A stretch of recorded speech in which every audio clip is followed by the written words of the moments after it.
Yo, what's up, everybody? Welcome, and we are back tonight. Going to be checking out some indie titles through Steam's Next Fest event, which has got a bunch of demos that are available right now until the 16th.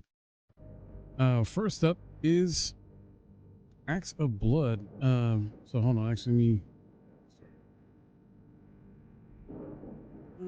let me see something here real quick.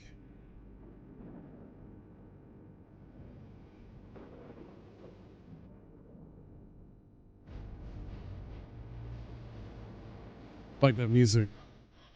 Pretty good song choice here. All right, everybody, going to be checking out this upcoming indie game. It got shown off recently at Summer Games Fest, I believe. Acts of Blood. It reminds me of Sifu, based like a martial arts kind of beat 'em up style of game. So we'll see if it's a lot of fun. This is going to be my impression video. I'll give my final impressions towards the end of the video, and hopefully it's fun. Enjoy these highlights.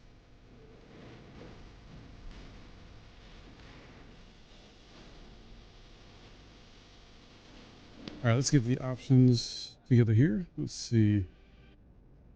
We won't do hardcore mode, at least not right away.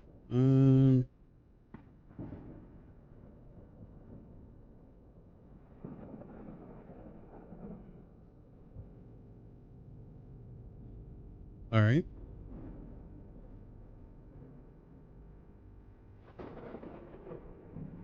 Oh no, motion blur off. Okay.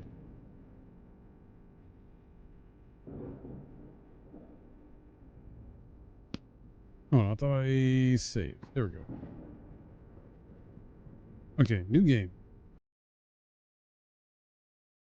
Let's see how this is. Let's see if it's a lot of fun. At the time he was murdered, Hindra became a man on a mission. He has tracked down one of the killers. Oh. The thought of revenge is clear in my mind. Jackal is next, and tonight, it ends. Oh boy. Better put my clothes on before I head out.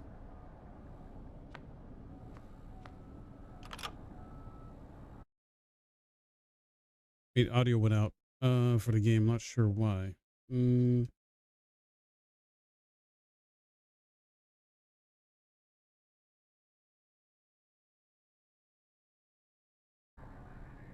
There we go. Audio's back.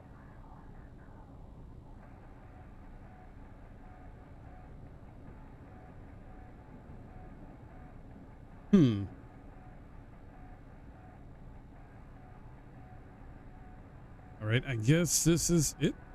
No headwear. All set? Wait, can we play a guitar? Been a while since I played that. Guess not. Okay.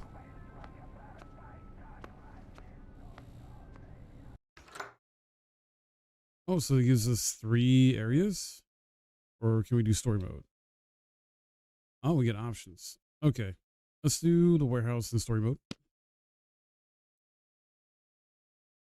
And see how it is.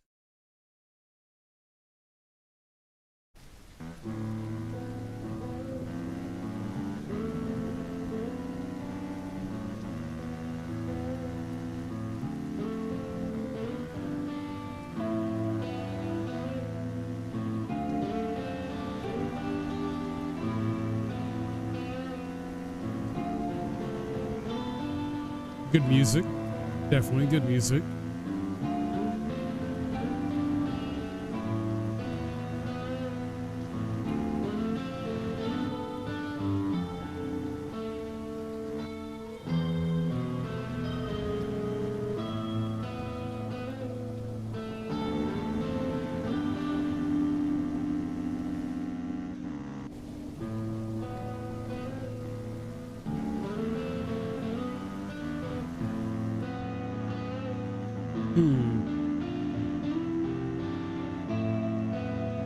But where are we going? He's on a bike here. Animations are a little jank, but okay.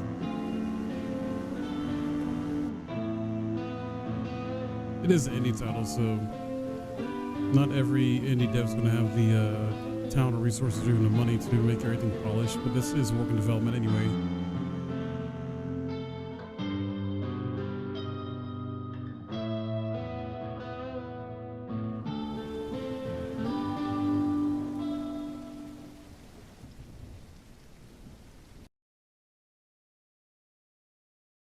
Looks like it does weapon durability too. Wow.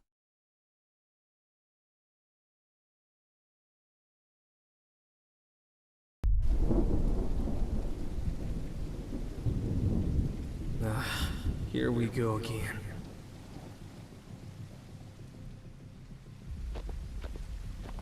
Is there a sprint?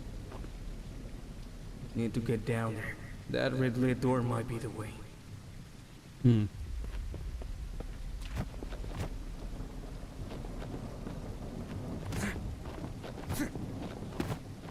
Trying to see what all the buttons are. Okay, there's a sprint. What the hell are you doing here? Kill that boy! Alright, so X punch, A kick, Y is counter, okay, and B is finish. Got it.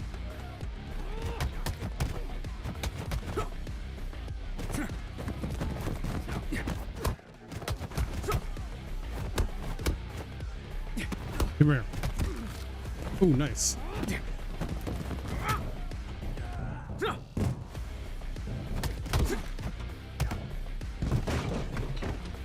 Definitely takes a bit of getting used to. It's a different button setup or layout a little bit than Sifu.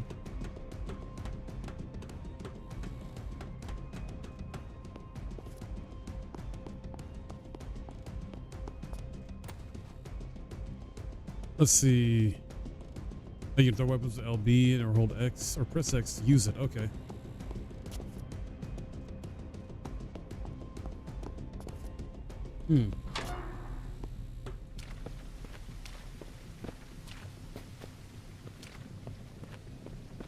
Can we sneak attack though? No? Okay.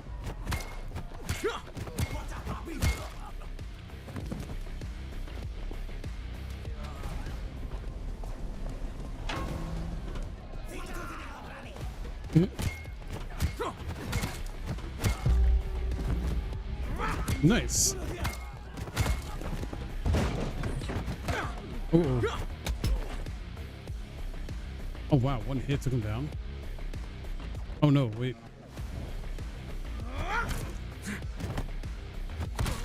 Ooh.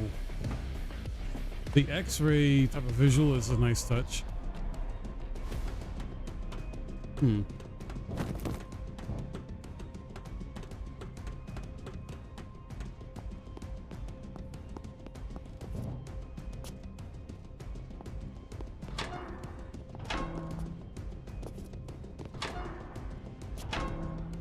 Finally.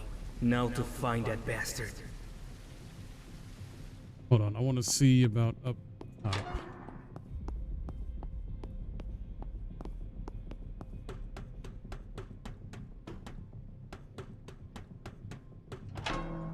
Should be able to break this. Interesting. Really just breaks it. Okay.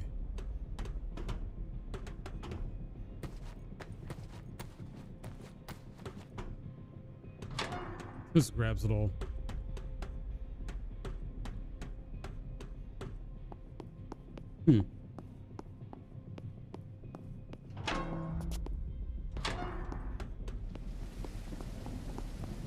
Let's continue on.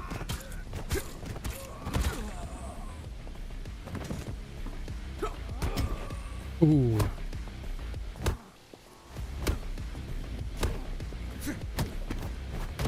Oh wow. Just picks him up right off the ground and then finishes him. Come over here, you little bastard! Where did this big fool came from?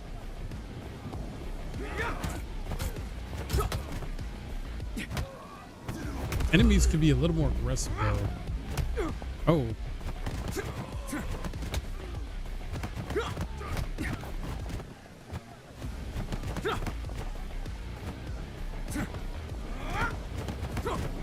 Blocking a lot. Uh-oh.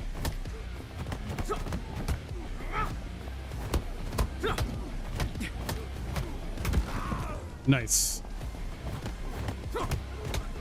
Definitely encourages you to mix it up for sure. Wow.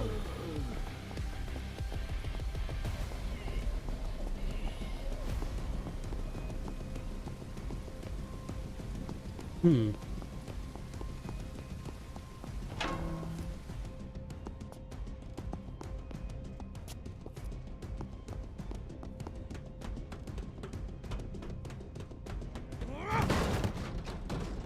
And we broke that again.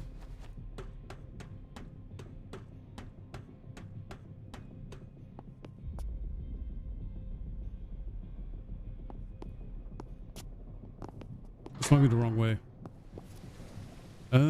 Oh, over here. Okay. Locked. Gotta find another way. Mm-hmm.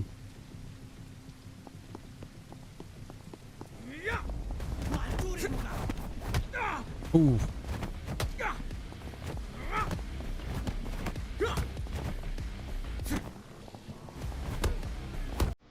That was weird.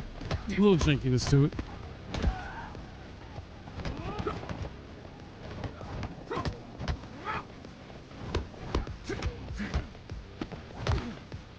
I wonder if there's other rooms you can unlock along the way.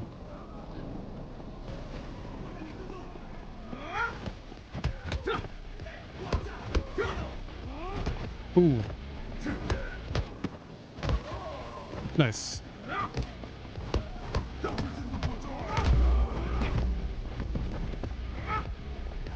I did get some skill points. Never mind, I didn't use them yet. Ooh, elbow.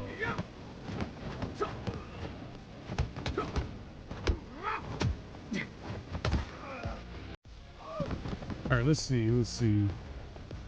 Skill tree.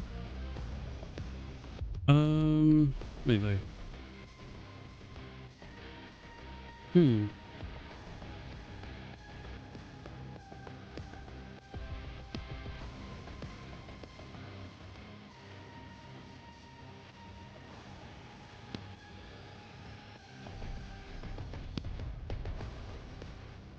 There we go, I think.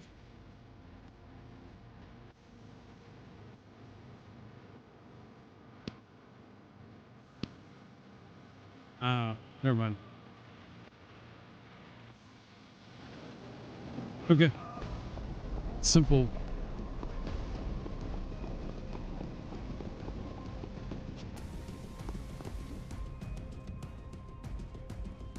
Gotta jump those ledges.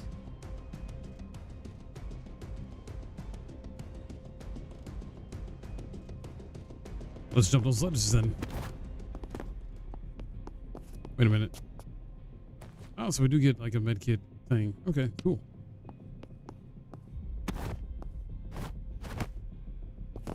Wait, how the heck?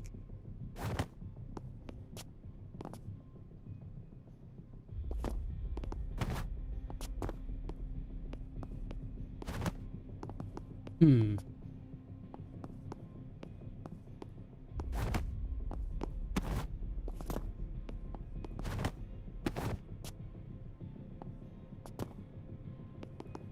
Weird. How do I climb up?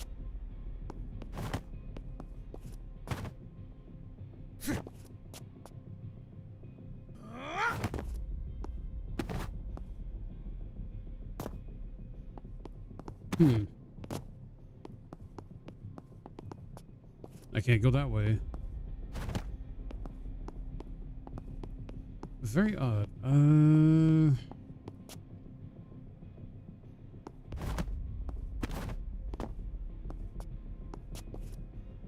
Unless I have to use this.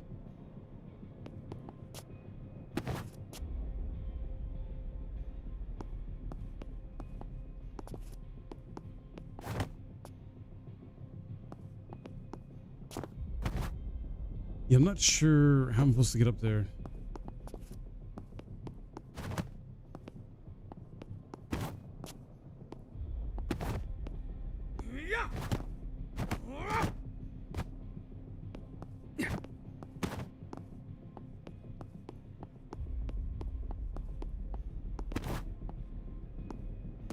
Hmm.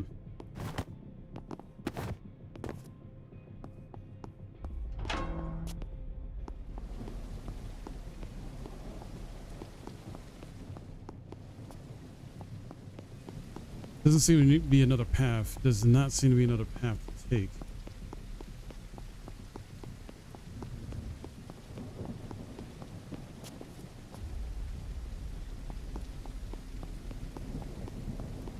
Well, this isn't good. Never mind. Notification I thought I needed to pay attention to.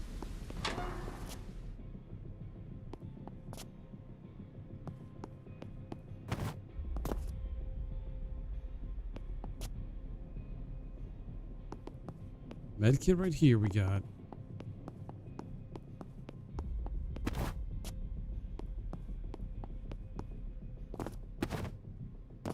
It's very strange.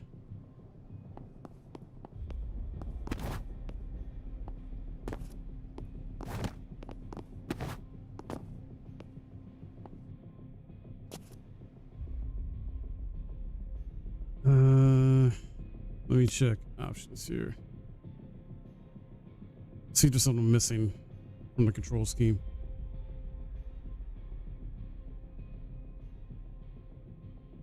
RB maybe?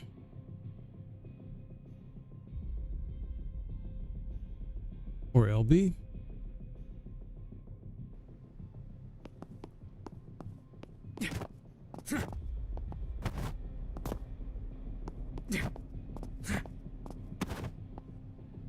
Hmm.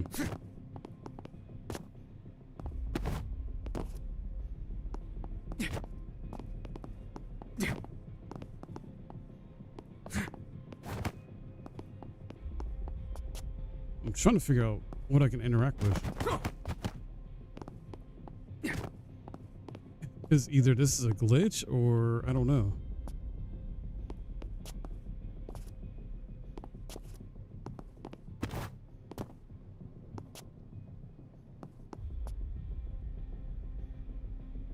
Like, this makes no sense.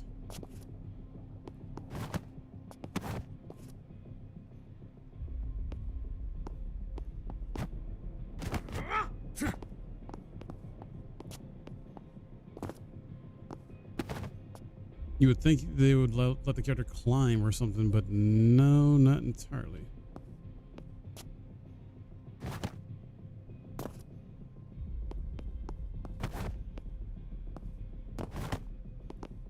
Hmm.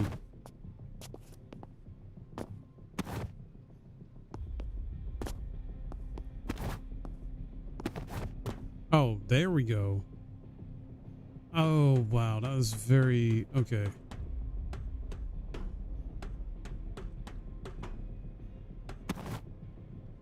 I see what they're trying to go for. Okay.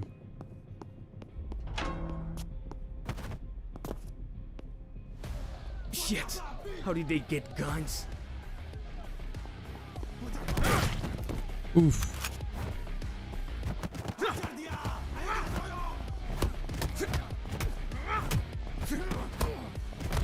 Yeah, drop that.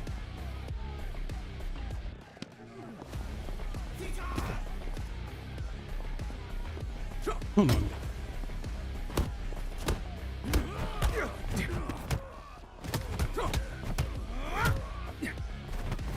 Oh, that was pretty sick.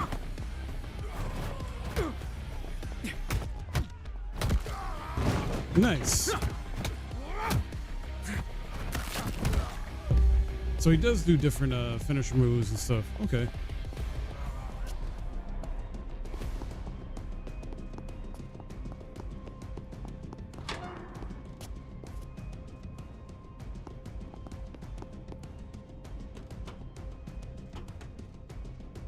Hmm.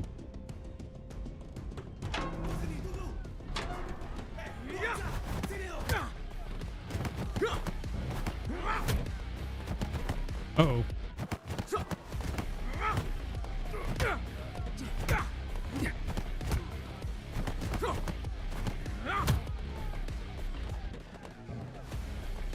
Trying to see something here. Yep, there we go.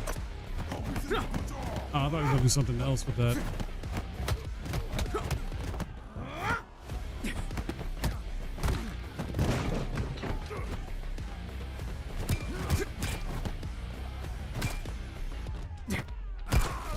Oh, wow.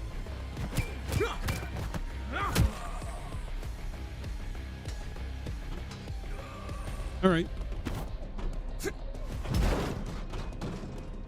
This throws it.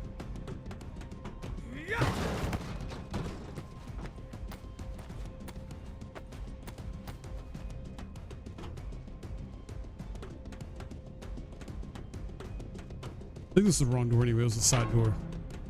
Yep, we gotta keep going up. Oh, come on, come on. Attention! Attention! Return to your post, or we'll shoot you all!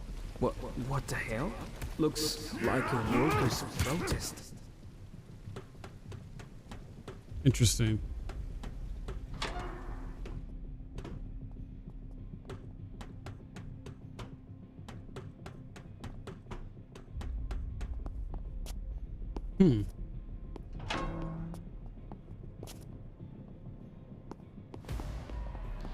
Here we go. Ow. Ooh. Uh-oh.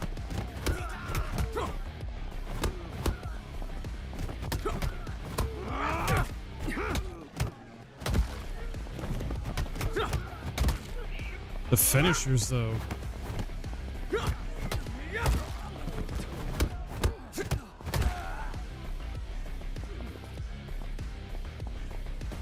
Combos are simple but fun. I can slip through the left gate. No passing through here! Shit! They've all got guns. Oof. Hold on, how the heck do I do?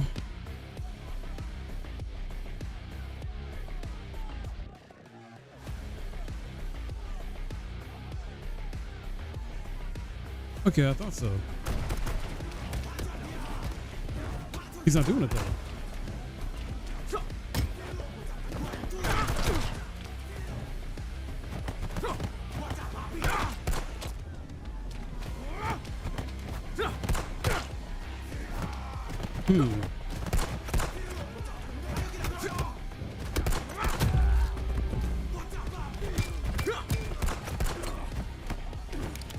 Oh, now he's doing it.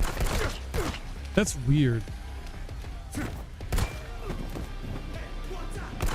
Needs some polish there in terms of like.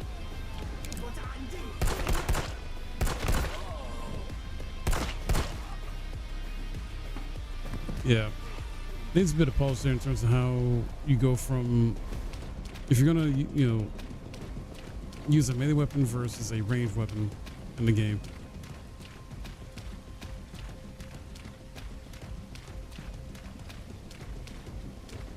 I'm gonna chop you to pieces, you little bastard! Not if I kill you first.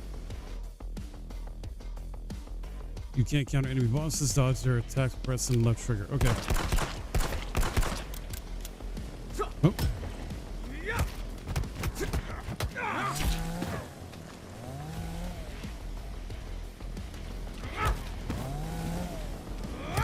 Come on.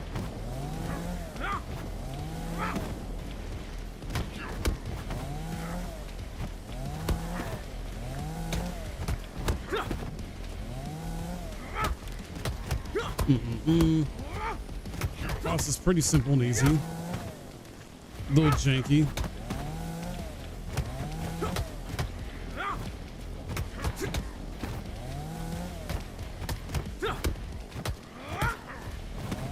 He needs more attacks though. This is weird. He only has like really one attack.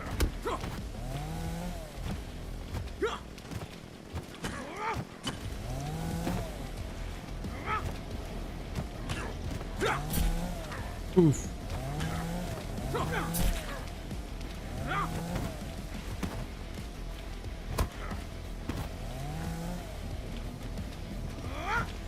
Come on, come on.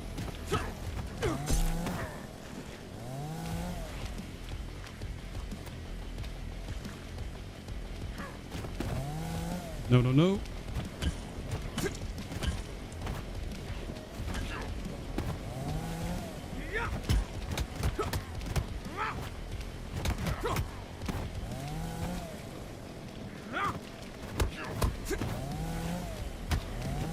Almost got him.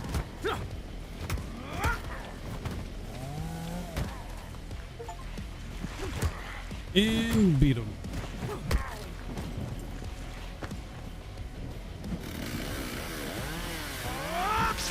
Oh, wow.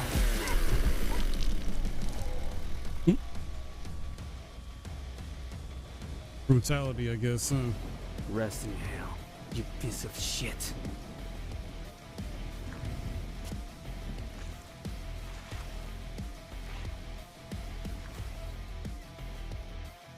Level complete.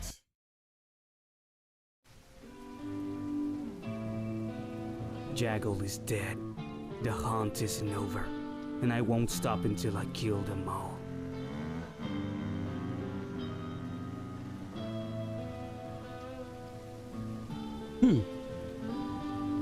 All right, that seems to be it for the demo.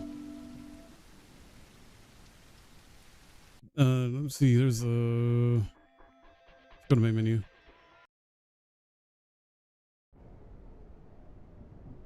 Let's see.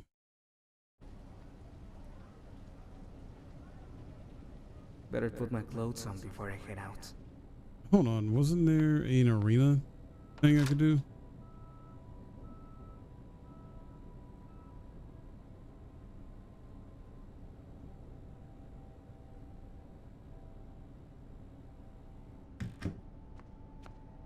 All set? Okay, yeah. What's arena mode? Let's try this one. At least want to test out one of the arena modes and see what they do here.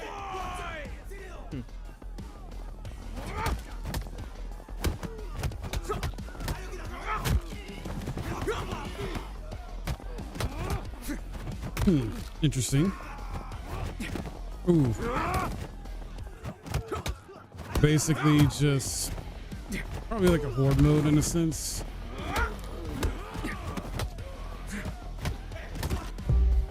Oh, what? Oh, we got a skill point.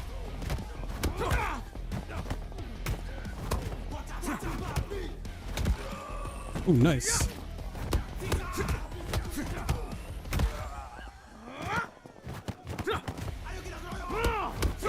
Oof. Come on. There we go, countered. Oof.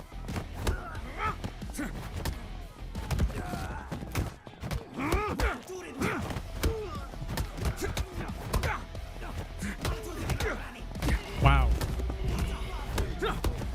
I'm in the zone with this style that he's doing, and he's just doing all kinds of crazy stuff. Jeez. Okay.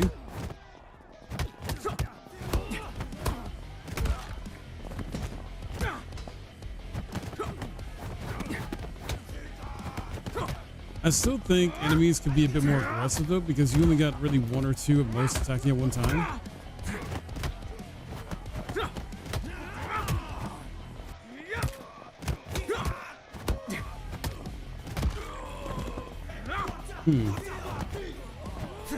And they need to have more variation of moves.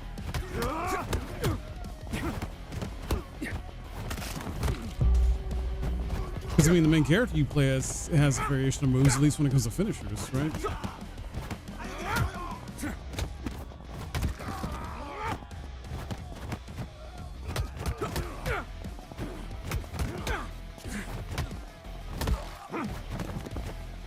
I wonder if arena mode is based like a survival mode where you just last until you run out of health.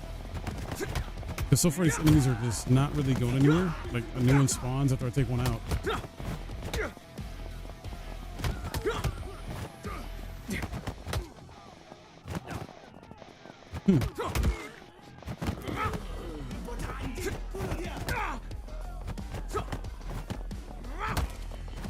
And this is a cool mode to have for sure. Great way to practice if you're not trying to do story mode and just have some fun.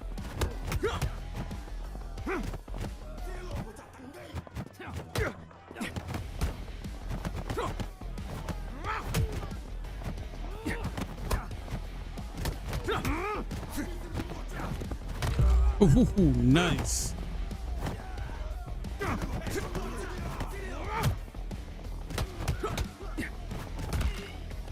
It's not really all that difficult though either.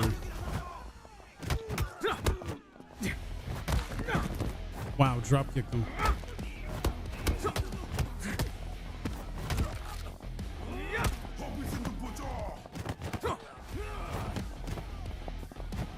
Yeah, this just keeps going. I don't know how I'm healing, but yeah, it just keeps going.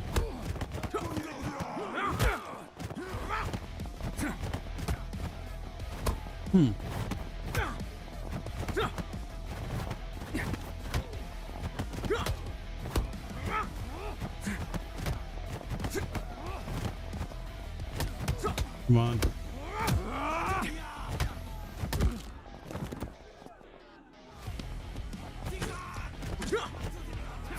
Wrong move.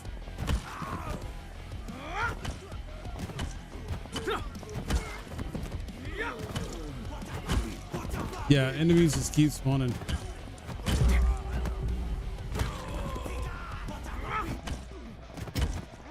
So this is fun. I'm gonna probably stop here. Is this it's gonna be a menu. Okay. Well. Let me see, where the heck is it? There we go. All right, just got them playing Acts of Blood here, the new upcoming indie action kind of beat 'em up martial arts game here that's reminiscent of Sifu. And there's some good things and bad things about it. Very rough around the edges, like it definitely needs some more polish. Obviously, it's just a demo, so it's work in development. Doesn't represent the final product, but definitely could use more polish. I think enemies can be a little more challenging, be more aggressive. I do like that the main character himself has like a variety of like finish moves he can do depending on what either weapon you have in your hand or the angle, I think sometimes, or if you got an enemy in like a grab hold or things like that. So pretty cool there. Very linear as well too in terms of like level design, which is kind of something to be expected by a lot of indie titles. Like usually very linear games in this type of style anyway. It's an action kung fu martial arts type of game, and basically, so what I can tell from the story at least, like a revenge story of some sort.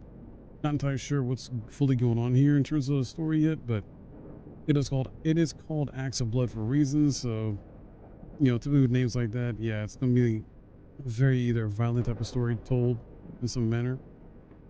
And it runs pretty well overall, despite a little, you know, jankiness to it and hiccups and whatnot. Like there's some frame dips a bit here and loading assets in was a bit took some time when doing the story part.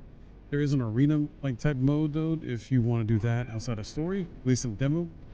And I feel like that's a good way to get some practice because it's not really all that difficult to pick up in terms of actual move sets, and you can upgrade your character. The skill tree as far as upgrades go is very simple. You got health, you got like upgrade your speed, your punches, your kicks, your combos, things like that. I think what else?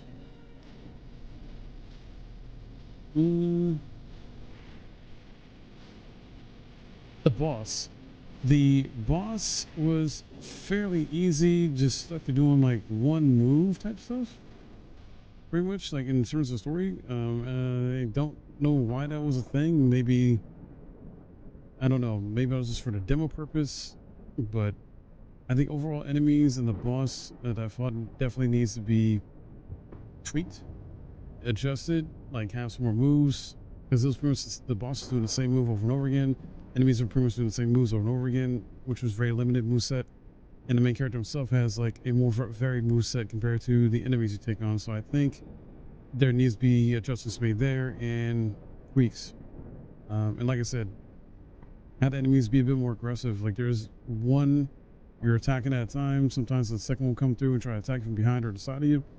But the majority of the time, you're fighting one enemy in a crowd of enemies, like 2 or 3, and the rest are just chilling, standing by, essentially waiting for you to be done with the first enemy you're attacking, and then move on to them. So it's kind of archaic game design in that sense. And some people are gonna like that, some people are not. I don't like that personally. I want to feel a bit more challenged and not just have like enemies just standing by, or a crowd of enemies just standing by while I just attack one at a time. So yeah, I think just these needs to be better, more polished, things like that. But there is a good foundation here. It's solid. It is fun. I feel like this is one of those games where, you know, if you just want to have some dumb fun as far as like just having fun combat pickup game type of thing, and you want something similar to Sifu, like martial arts, yeah, this would be good for you. No idea when it comes out yet, I think, but definitely something to keep an eye on for sure, and hopefully it does get a lot more love and, you know, polish in terms of development, things like that. That's my thoughts on this game so far, from checking this out from Steam Next Fest. So pretty cool demo.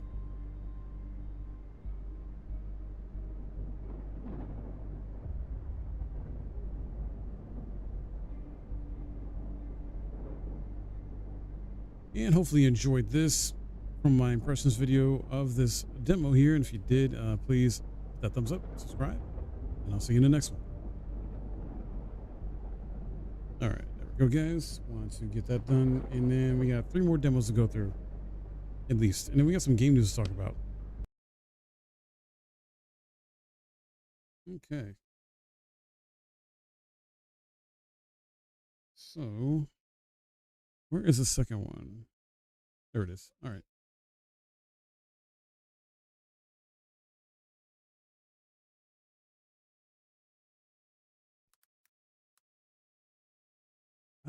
The second one is going to be Baki Hanma. Let me see here.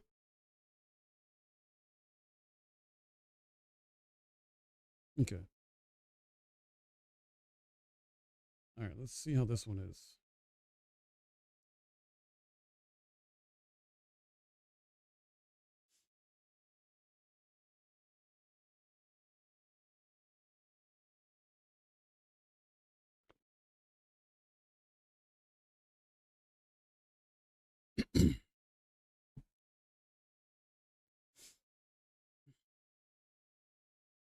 You're kind of here. Got you. Understandable.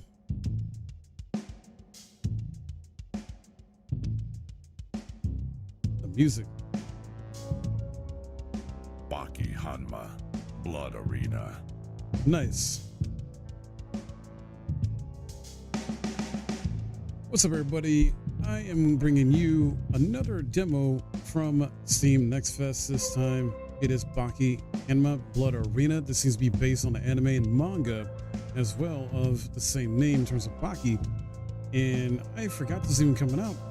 So very excited to check this out and see how it is and give you my impressions. Hope you enjoyed these game highlights, and I'll talk towards the end of the video of my final initial impressions. So let's dive right in.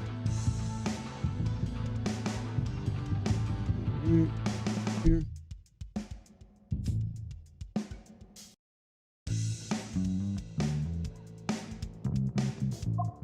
As always, gotta check the options and see what we're working with. Not much in options, actually.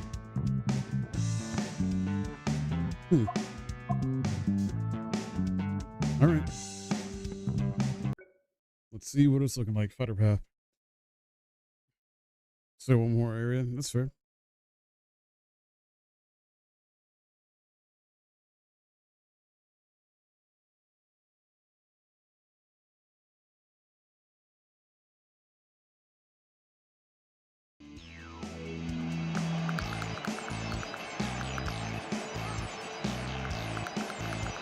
So no voice dialogue, just text?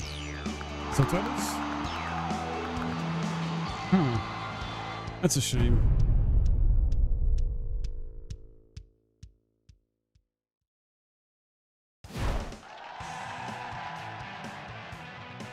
Ollie Jr. Oh wow, this is like Mike Tyson's Punch Out in a sense. At least I think.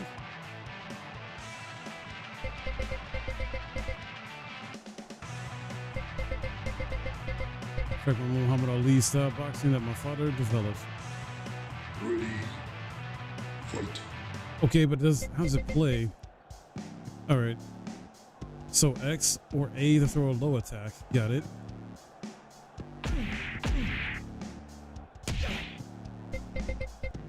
And then use the analog to move left or right to dodge his punches. Got it.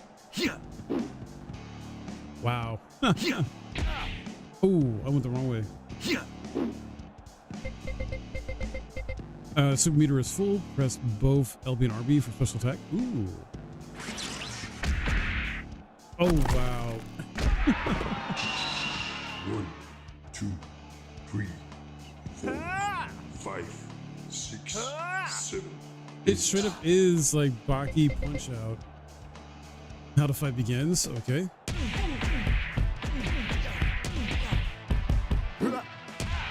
Oh.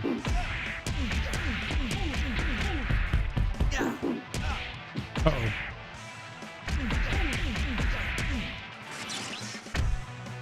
Oh, I missed.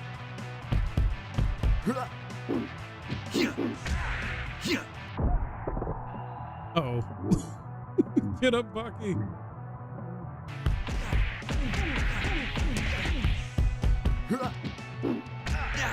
What?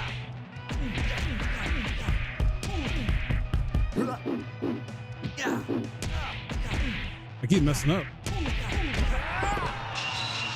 1, 2, 3, 4, 5, 6, 7.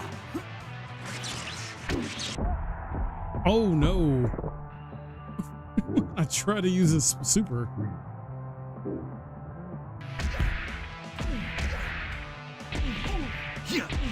Very simple gameplay though.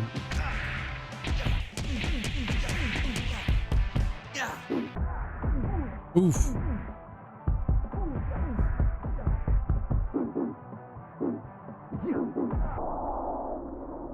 I'm going down. Yep. KO. You lose. All right, let's try again. This is fun. This is reminds me of old school Punch Out. Fight. Well, they usually do with the freaking games like this. Ow.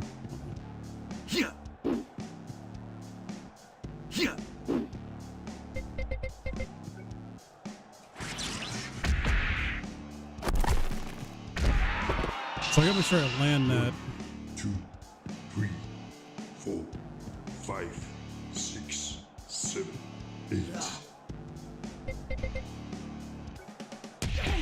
All right, let's try this again.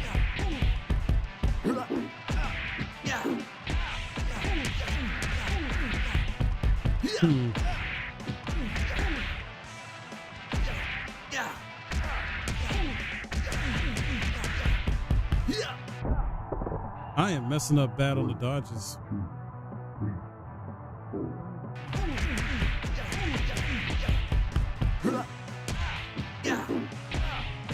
What the heck, dude? There we go. 1, 2, 3, 4, 5. The dodge is gonna be the most difficult part, I think, of this type of game. 1, So right there, I try to dodge his super.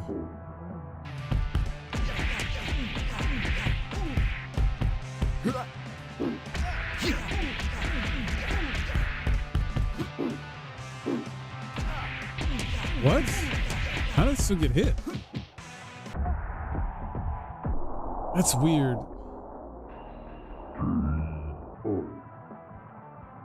I'm gonna keep going until these eventually win. Well, ready. he attacked twice. No, I saw he attacked twice.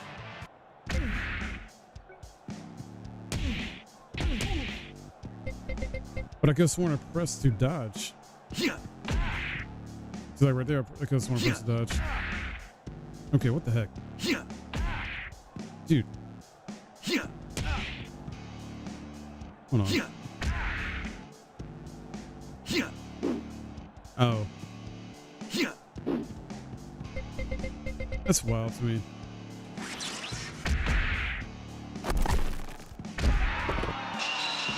One, 2, 3, 4, 5, 6, 7, 8.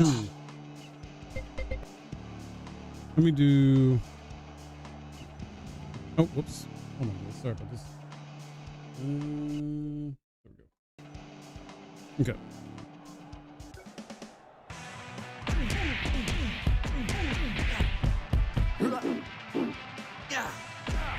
Uh-oh.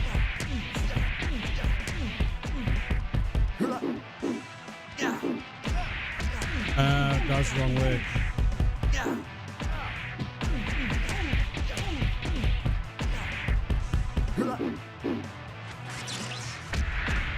There we go. What? Uh-oh. How did he not get knocked down from my super though? That's weird. 1, 2, 3, 4, 5, 6, 7. Okay, successfully dodged that.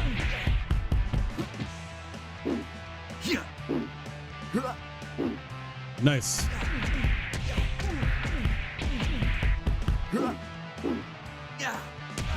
Uh-oh.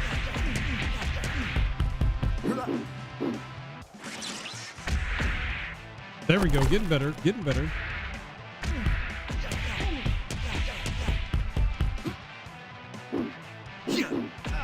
Oh.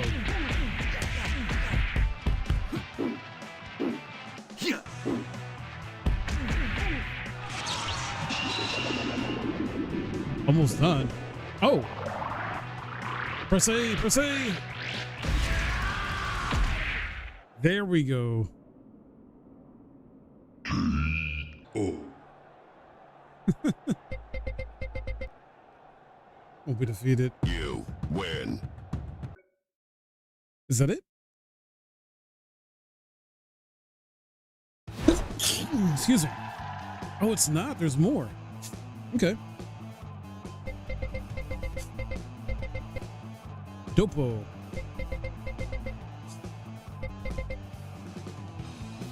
Yeah, Dopo.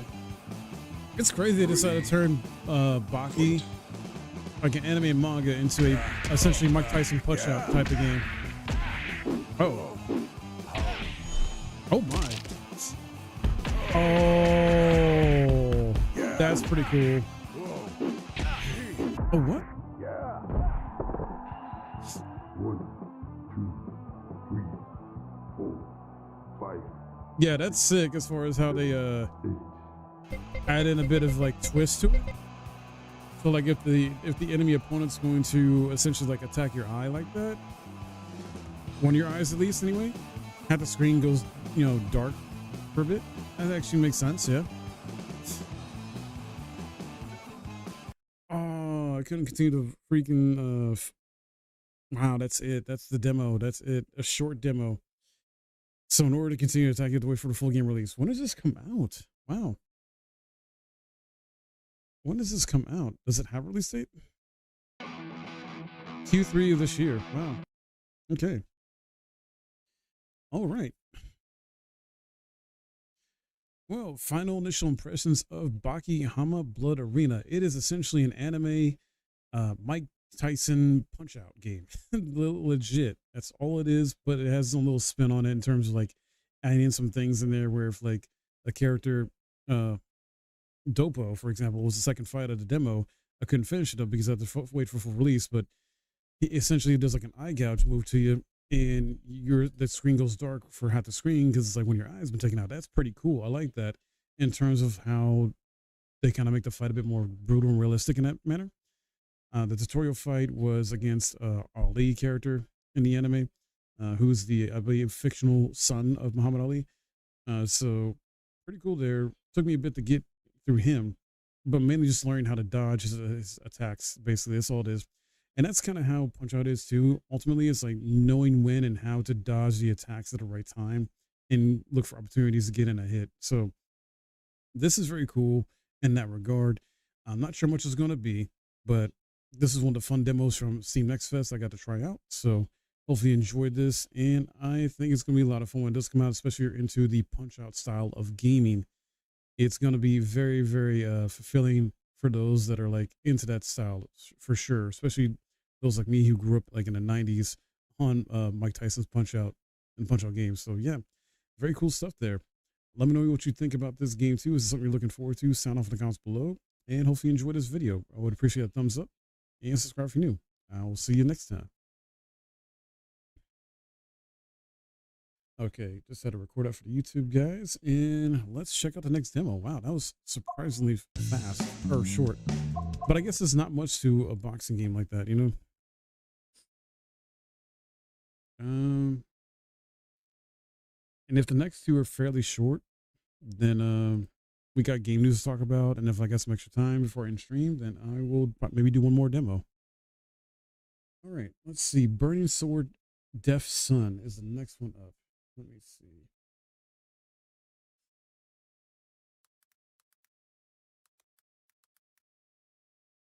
Mm-mm.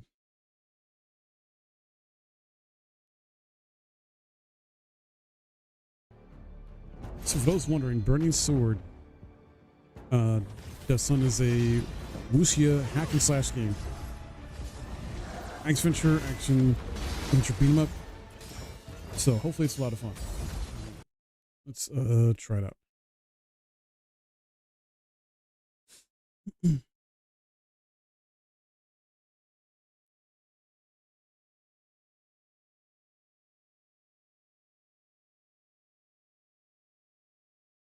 Okay. Waiting for it to load up. Says it's running. So we'll see. All right, here we go.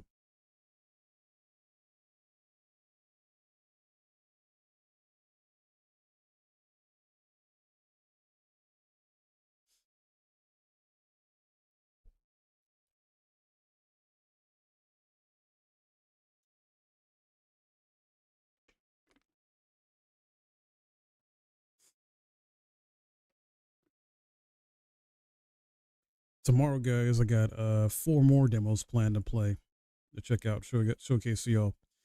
Unless I get to one of them tonight, then it'll be just 3.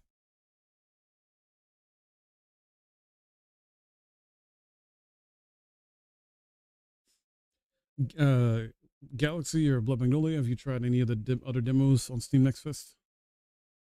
I think Galaxy, you were talking about ones you tried last night, or we're going to try. I think Morbid Metal was one you were going to try, which I had talked about with you. I'm trying to think what else did you try out though. What you said last night. I was doing shader compilation. Interesting.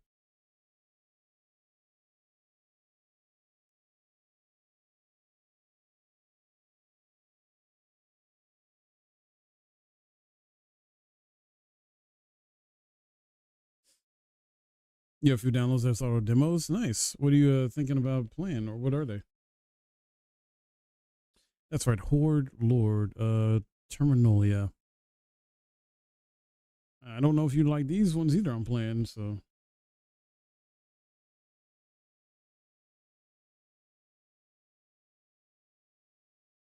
I'm mostly sticking to like action stuff though. You was about to test this one? Gotcha.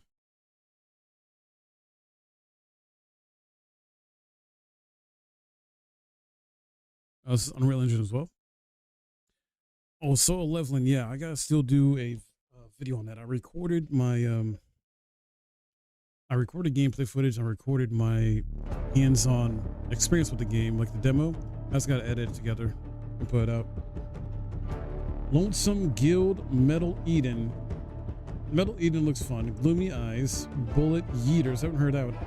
Absalom I played off stream. I gotta record my I gotta write out my hands-on impressions of Absalom, or I might just do it like this, where it's off the cuff, like how I'm doing now in a sense, and just talk about it, and then just put like the gameplay over how I'm talking. I don't know.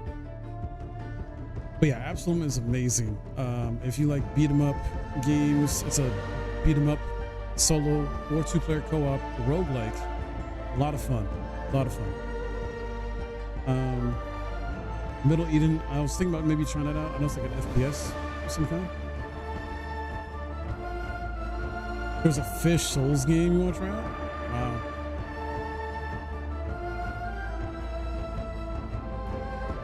Hold on, let me go to options here and lower the music of this game. This is really loud.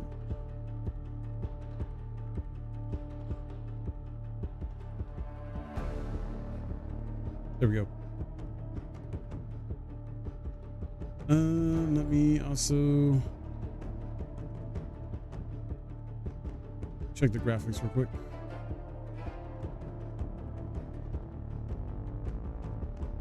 Okay. Yes. Okay. All right.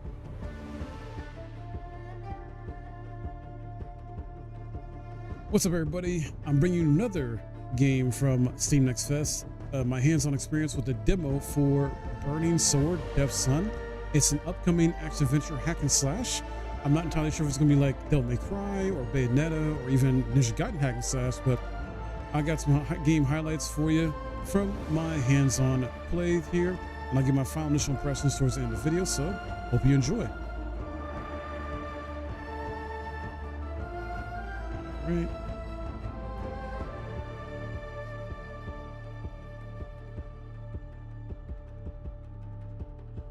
What game were you talking about before mentioned officials had a fight? Absalom. I think I was talking about, because you mentioned Absalom on your list, the demos that you're going to try out, and I was recommending, well, I wasn't recommending, I was going to say you might really like that one if you like beat 'em ups, because it's a solo or two-player co-op beat 'em up that's a roguelike, and I played it already off stream, recorded my gameplay of it, and it's a lot of fun. A lot of fun. All right, let's dive right into this one though.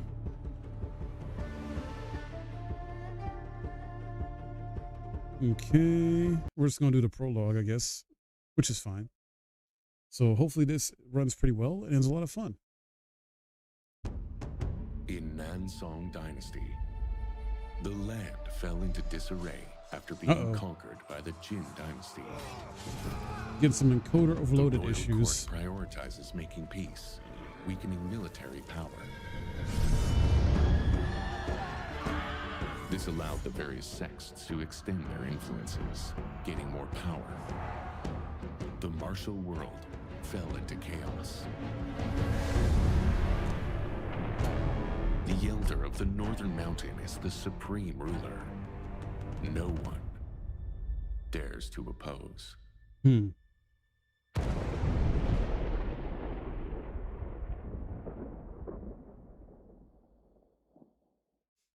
Yeah, I know what you're dealing with. Chapter 9 has the arguably the most difficult boss fight in the game.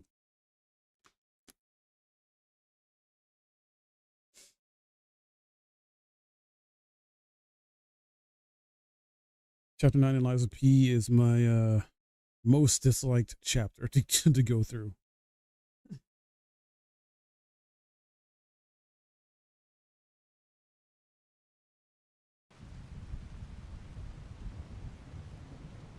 All right.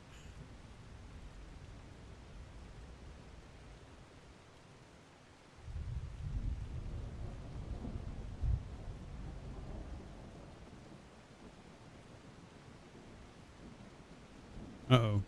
Why is it just a black screen?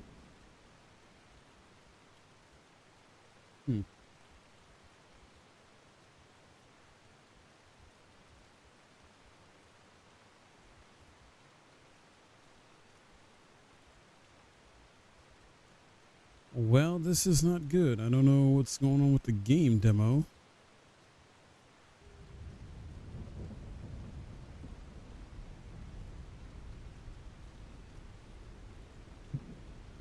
Is this bugged?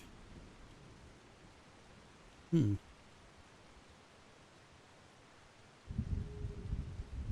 see something. Let me see something.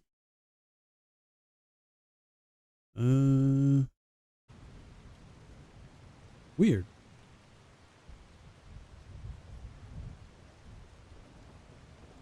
I have to restart it. So I guess we'll have to restart the demo.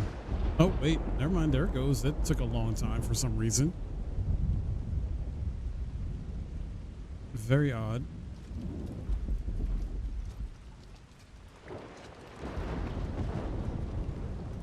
Getting some hiccups in the frame department and stutters here on this demo. Oof. Yeah, this is... Let me check my settings here. Let me see.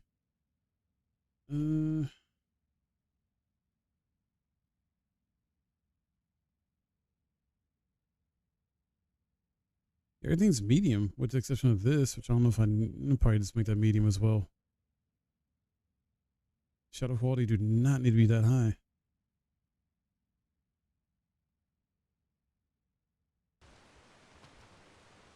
Okay, I think that's a little better. Oh no, why is... All right. Mm.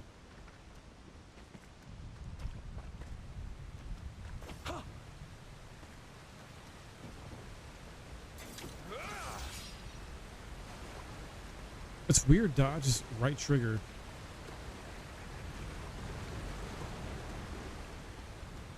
Hopefully it runs and doesn't mess up too badly.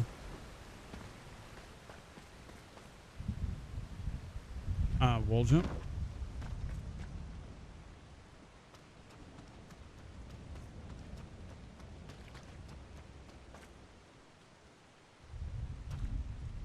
Man, this is rough looking.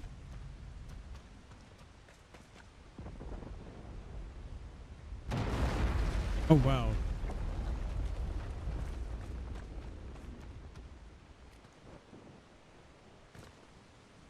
Oh, so I can't get wait, I can't get across that?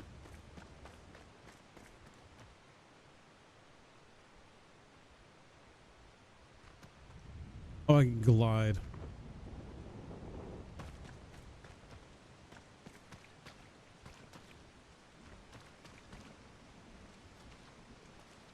Who are you? Intruding in the middle of the night. Where is the Elder? The Elder is busy. I will not let you in. Get lost. Get out of my way! Oh, what the? That cutscene could have been way better. Like, worse in terms of smoothness and polish.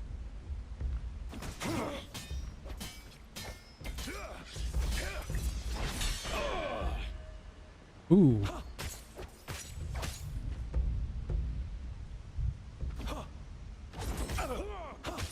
Do I get like a finish move? No finisher.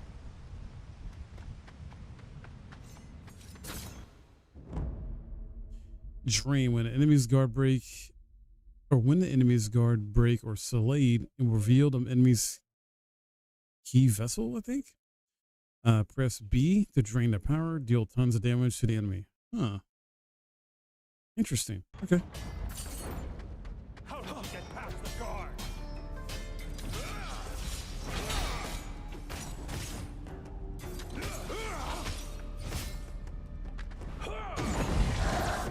Oh, nice.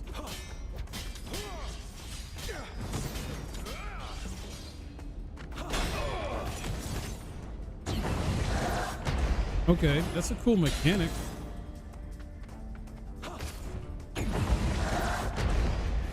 We've seen something like that in other games, though.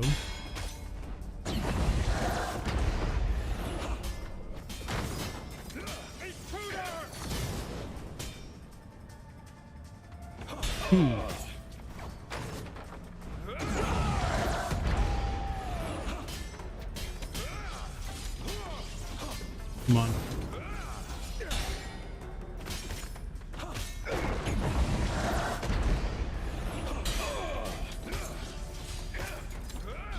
It's alright. The game is alright.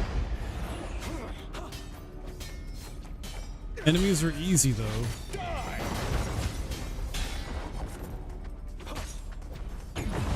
But then again, it's probably because of the abilities the devs give you for your character. I don't know, man. There's no difficulty option I could choose either for the demo, so look at the default difficulty.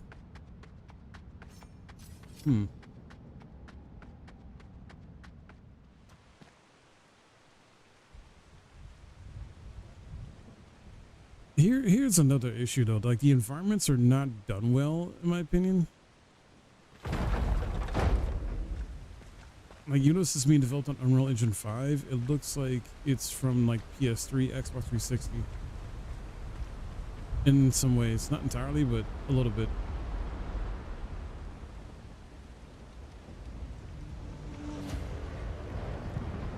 Who the?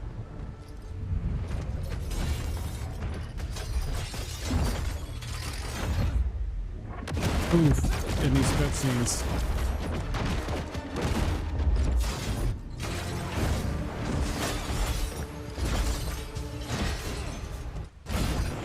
Yeah, audio keeps going out. Cutscenes a little stuttery, delayed, and choppy a bit, and missing some stuff.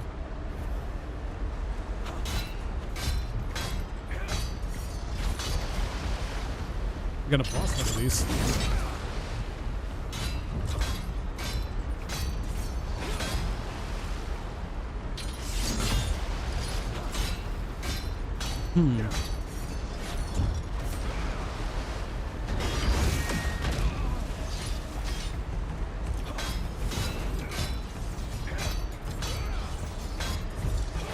Come on.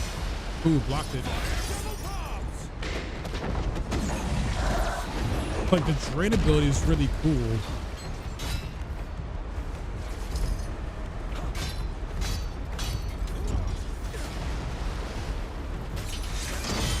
Ooh.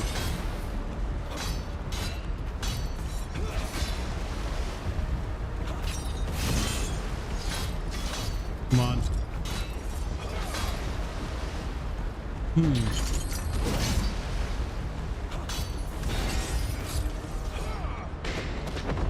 Here we go, get him.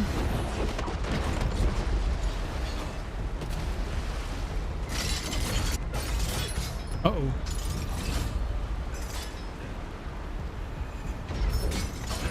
Oh no.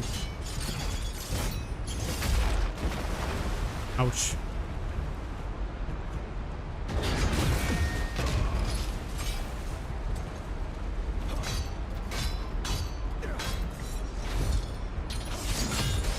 Ooh. Come on. Wish there was other combos we could do.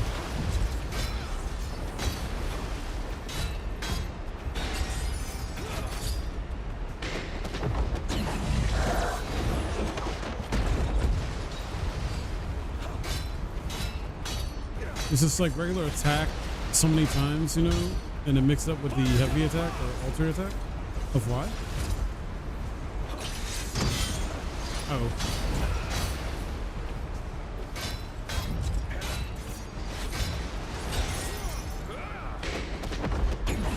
The same drain animation move.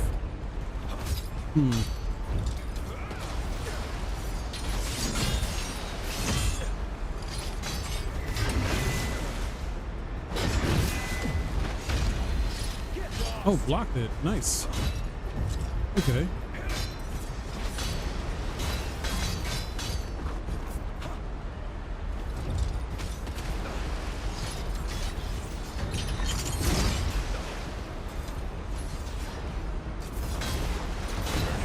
Oh, that's pretty cool.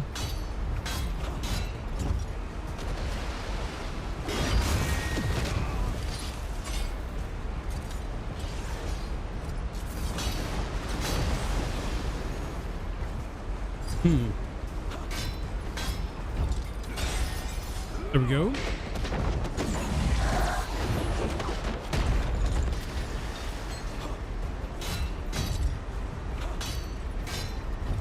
Once again, though, this boss is not that difficult. Enemies are easy. Block that.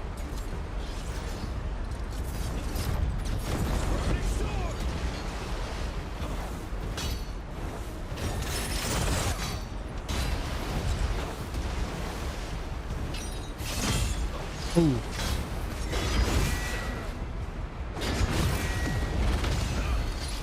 There we go. Countered that.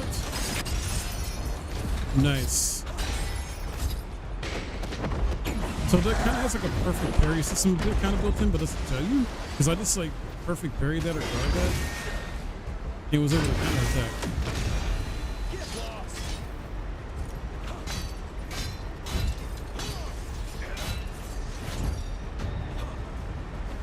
You can sidestep too if you need to, which is good.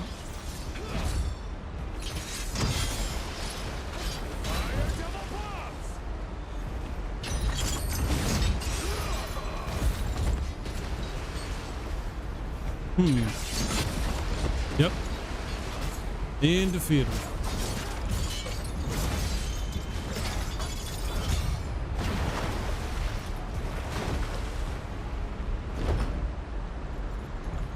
And then he runs away, I guess. Huh. Okay.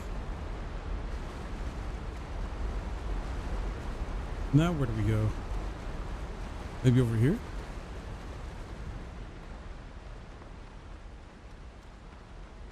Let's see.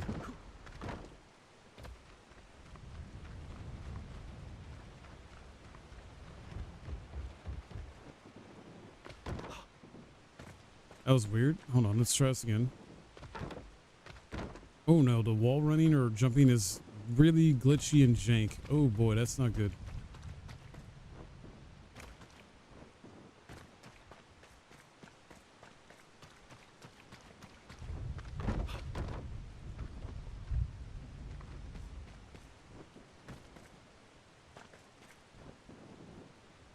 Oh, what the? I was not trying to do that. Hmm.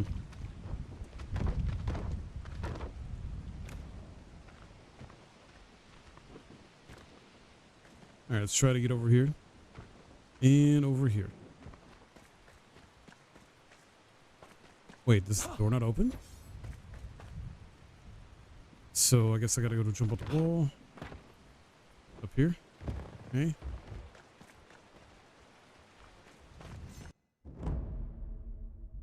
Rebound.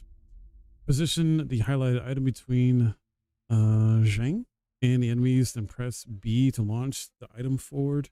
Sorry, toward your foes. Okay. Sure. That did not work.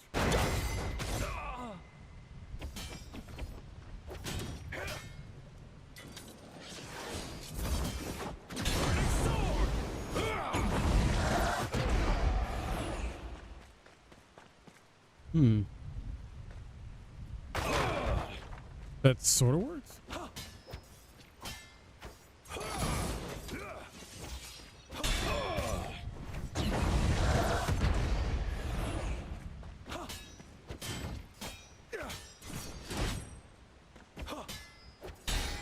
I'm getting some. Ooh, why is encoder overloaded again?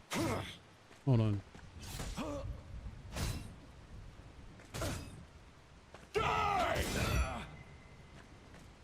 Is the stream okay, guys, or is there some lag?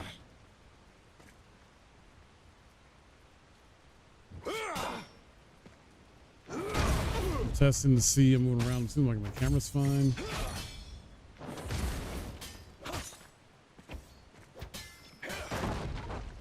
But this is not optimized well for PC at all. Weakling.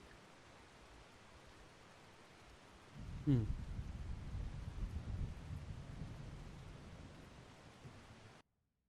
Let me. Okay.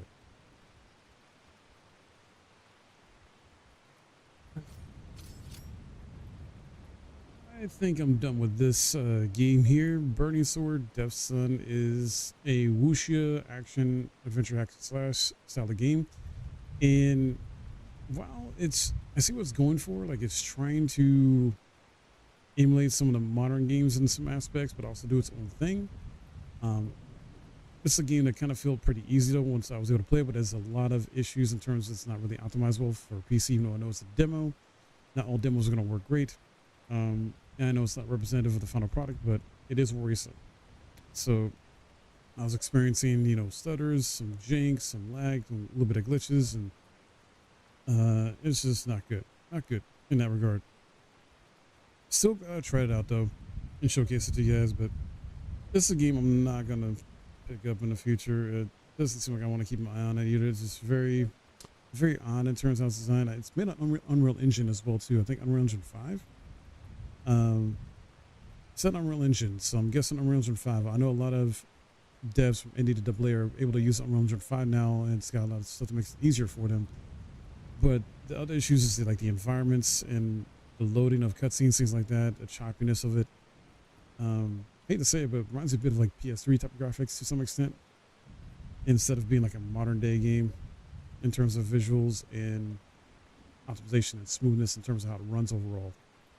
So, and while, visuals are not the number one thing I go for, but I do have to factor that in because visuals affect like cutscenes, in turn affect like smoothness of animations of the character and movement, things like that.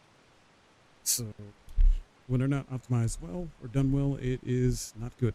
So that's my thoughts on this one. Let me know what you think about this in the comments below. And if you enjoyed this video, regardless of how janky this game looks, I would appreciate a thumbs up. And I'll see you next one.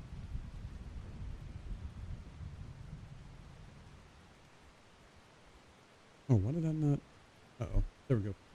Okay, recording stopped. All right. Let's move on. Well, that's the third demo knocked out.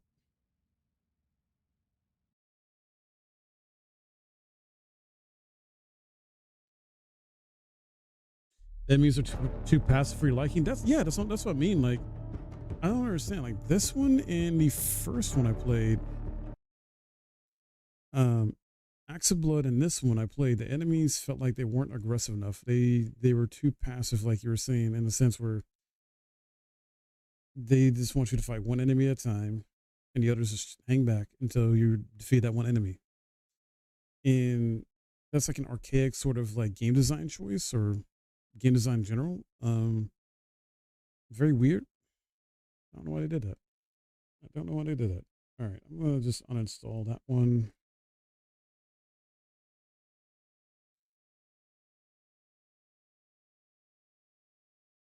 And let's see, uninstall this one.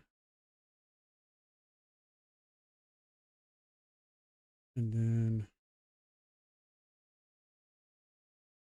where's the second one I just played? Dispatch is going to be the fourth one I'll play. And that's supposed to be like a, I think, superhero, like comedy type of game in some way. Let's see.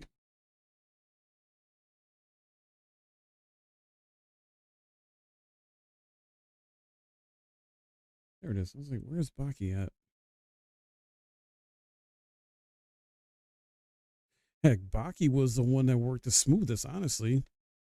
It's just Mike Tyson Punch Out, and you just gotta learn how to dodge enemy attacks.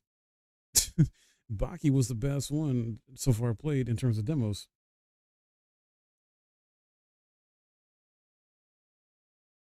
All right, Dispatch is next. Let's see here. Let's try Dispatch.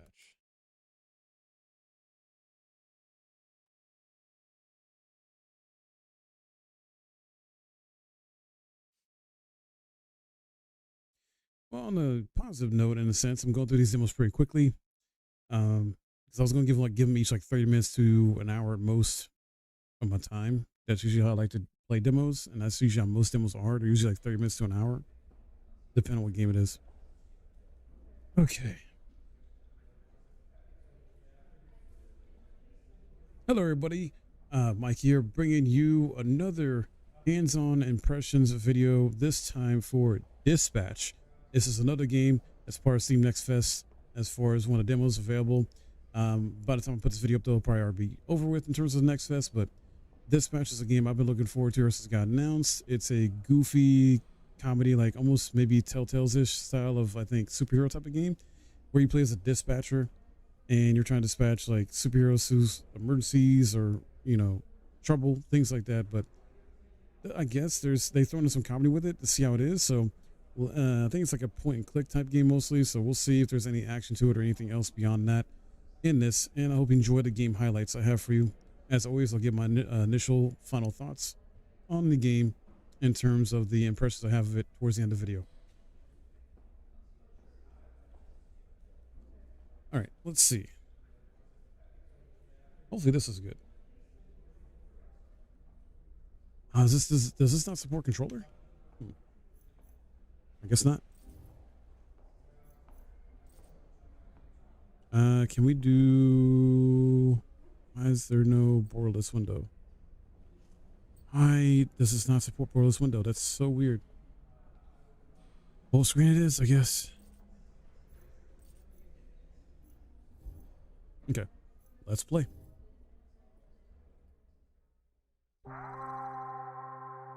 In Dispatch, you play as Robert, a fallen superhero formerly known as Mecha Man. Oh yeah, that's right. Yeah. You do play a former superhero that's now a dispatcher.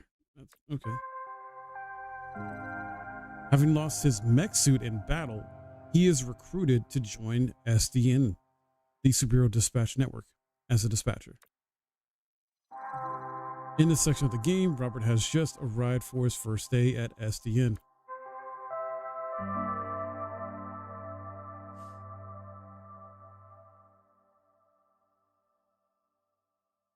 Nice.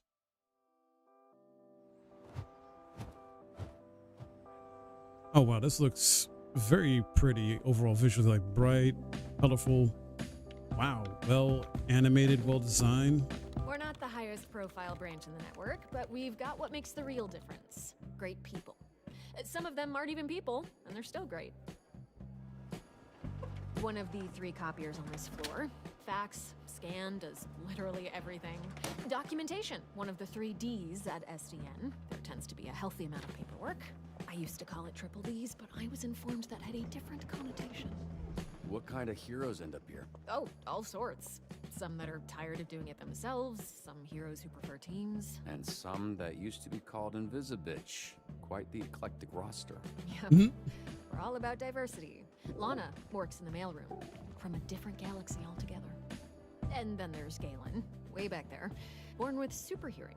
He's from, I want to say... Florida. Florida! Of course! Florida man over there. Hey, easy on the bath salts. That was one guy. Hey, speaking of bath, where is the, Oh, need a bio break? Excuse me? Restroom. I mean, it's right over there. Sorry. At work, I tend to get a little Corny? corporate, Dick. Meet me in the records room when you're done. If you get lost, look for the door that says records room.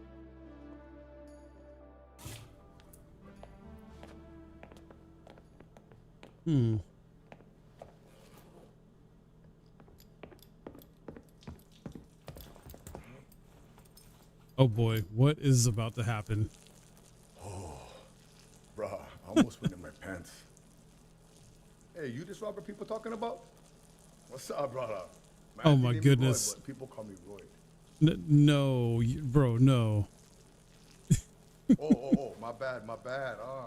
You think I don't touch my ding-a-ling, huh? Because we stay in the Lua. Kind of part of the process. No need worry, brother. It's okay.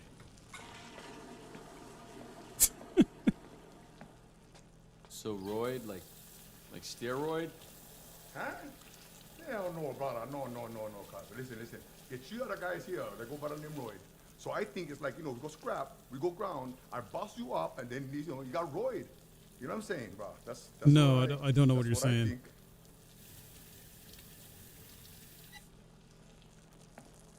Hey, you think that's why they call me Roy? Like I'm on steroids. But they think I'm some kind of a juice head? They think I'm not natty, bro? They think I don't Roy's know. not natty. Man, I have no idea. I just, look, I'm just trying to wash my You hands. brought it up, brother. Yeah, and I'm so sorry I did that. Whatever. I don't care. That's, Nokia is probably best. Nice meeting you, Royd, even if it was while we were both holding our dicks. You one funny bugger. Mecca man. Oh? Okay, so I was worried about your unwashed hand, but now I'm worried that everyone here knows who I am. Nah, brother. It's Kapu. Need to know basis and Roy need to know. I don't want to come pick up your soup or fix them for the SDN. Cool. You gonna wash before you do that? Nah, bro, Yeah. I never touch nothing. Just touch my pants and underwear only. Even for shake, I just do like this. Oh my god. Can you show me again? I don't think I got it.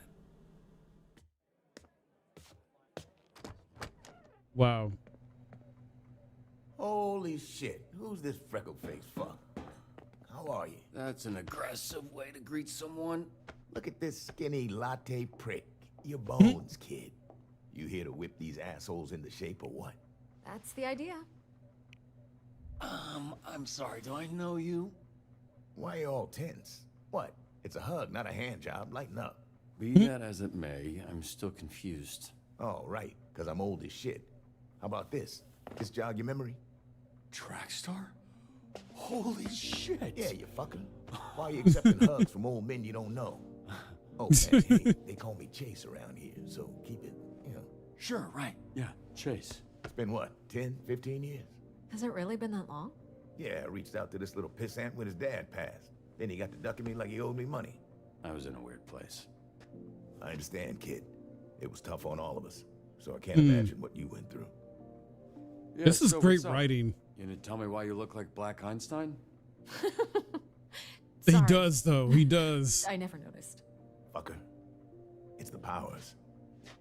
I could move 50 times faster than the average person, but I didn't realize until it was too late.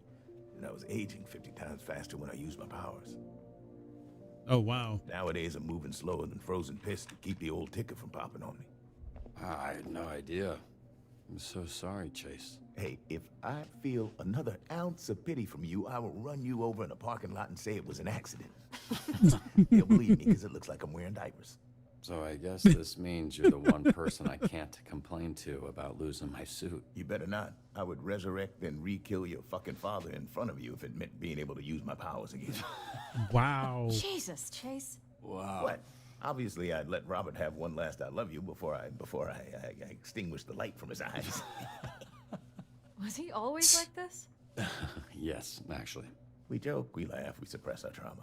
All right, enough of this feeling shit. Let's introduce you to your team of losers. Dude, the humor in here is freaking dark. Oh, man. Now, if I'm being honest, I thought and still think we should have canned these tunas months ago. And you might get your wish. Because if we don't see improvements soon, the whole program will be scrapped. Cool. No pressure. All right, so what I got to reveal your hero. Let me see. Sonar here was a Harvard graduate Who will not shut the fuck up about being a Harvard graduate, like all Harvard graduates. who also orchestrated some of the most effective Silicon Valley investment frauds in U.S. history. Also, sometimes he transforms into a fucking bat monster that would eat you ass first after he emptied your pension plan. Wow. Flambe. He Controls the fire and the flame, and his skin does not burn. Right, you met him. Didn't you ever run in with him years back? I did. Yeah. So you know he's a certifiable dickhead. Invisigal, who you met. Turned herself in a few months ago and entered the program on the condition we didn't ask questions. That's a little suspicious, no? Suspicious? Really? Of a criminal who turns invisible and doesn't like to answer questions? What tipped you off, Sherlock? Here we have coupe, which I recently learned is a French ballet term that means to cut, hence the knives. That's very clever. Yeah, but it sounds dumb to say, so everybody calls her Coop. She was an assassin for the mob, then went independent. Wow. This is good. Carnival's strongman who made a deal with a sorceress. She gave him the strength of 10 men. His muscles grew, but his body shrunk. He's got all the charm and brains of a greasy bowling ball. Charm and brains of a greasy bowling ball. What the heck?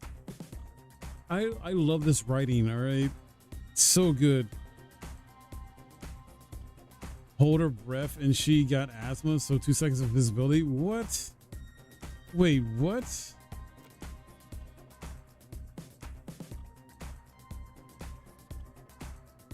Wow, you're right. Well, not 2 seconds, but wow.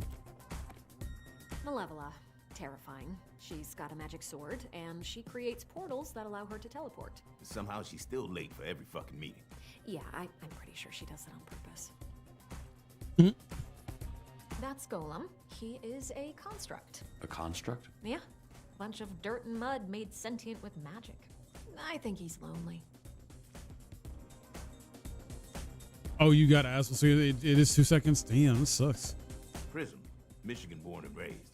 The power is weird. She weaponizes light rays or some shit. A lot of this stuff is a guess. Why does she dress like a pop star? She's actually super talented. Interesting. Wait, so the Z team, my team, their Phoenix program?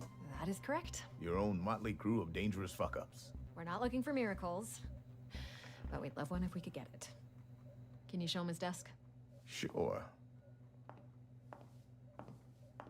What's that arm squeeze about? You want one? Here. Fuck off. This is you. Pretty sparse, but feel free to decorate.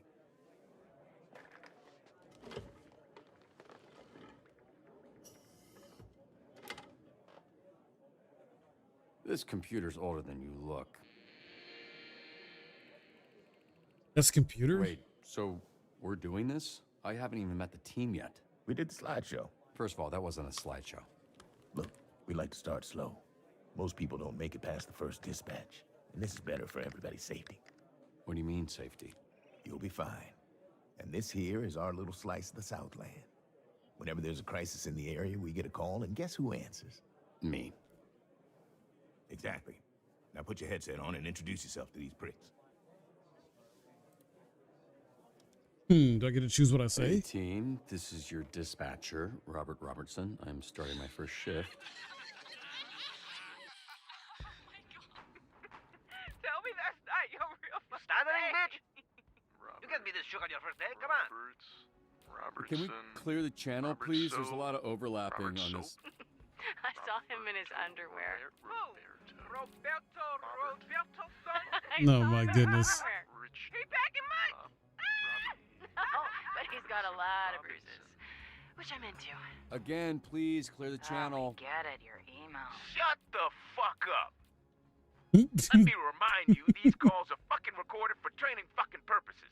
So keep the fucking line clear before we send your stupid fucking asses back to whatever fucking cell we pulled your stupid fucking asses out of. Alright? Yo, why does he remind me of Samuel L. Jackson? Yo, what the heck, man? In dispatch, your job is to respond to various calls from subscribers within the city of Torrance by sending heroes from your team. Okay. Let's see. Your heroes will display strengths, weaknesses in the following categories: combat, vigor, and intellect, charisma, and mobility. Right. Receiving a call, you will be provided with key information to assist you in sending the best heroes for the job. Okay. Climb a 40-foot tall tree. Okay. Interesting. My son's balloon is stuck in a tree. Can you send someone?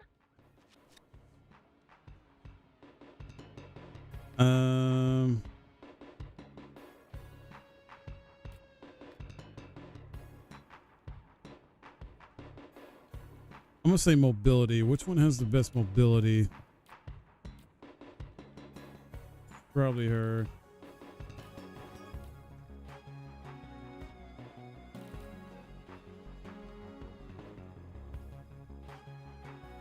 Jesus, fine. Dispatch. Fetching a child's lost balloon is not the best application of my talents. Okay. Then tell me what is. Off the books assassinations. I will take that under consideration. Very high profile ribbon cutting at Van Gogh. Send someone that will make SDN look good. Ribbon cutting, huh?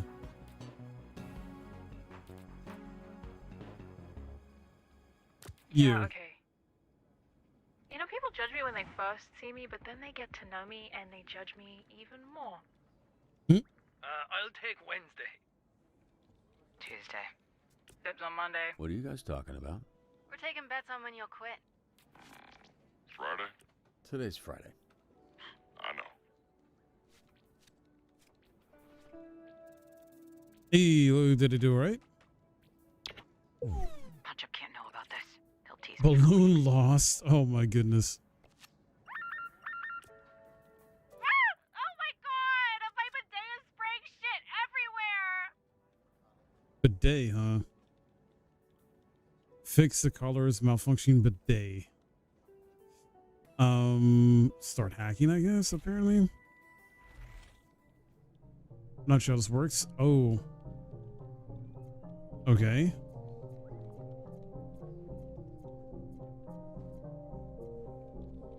E? All right. Hey. Oh boy. Up, down, left, right, up.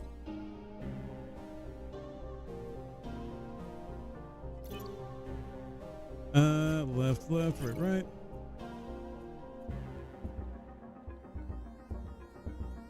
Wait, what the heck? Up, down, left, right, up. Left, up, right. Ah, there we go. Drag where? Oh. Okay.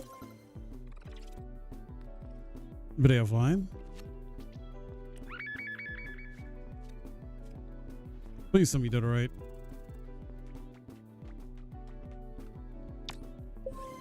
Hey.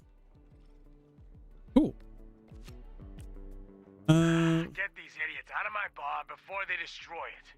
And don't send the flaming asshole. Do you know who we saw in the bar last night?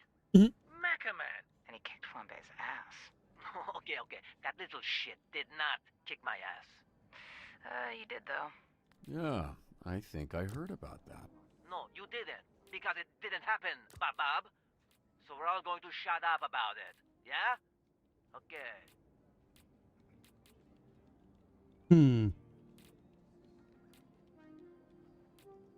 Said not to send a flame guy, so dispatch. Straight there. Right after I piss. Retrieve stolen boots. In progress at the yacht club.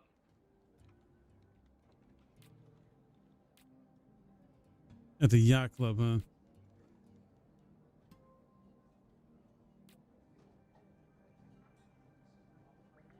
All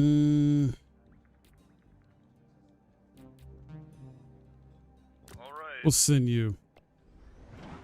So what was your read on this Mecha Man guy? Washed up, drinking alone. A robot guy without his robot, I guess. So, just a guy? Hear that, Flambe? You got your ass kicked by just a guy. All of you. Shut the fuck up.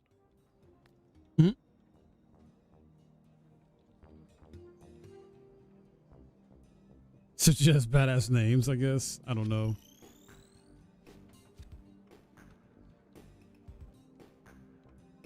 Ding ding. Duelist and brawler.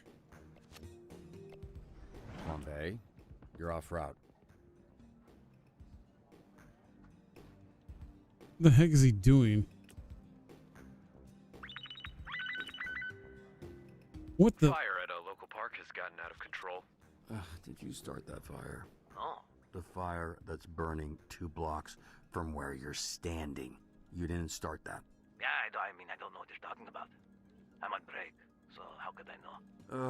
Flambe, stop fucking around. I've got enough problems without you making new ones. Whatever, man. Is she durable? Maybe. I think we'll see. Whatever you say.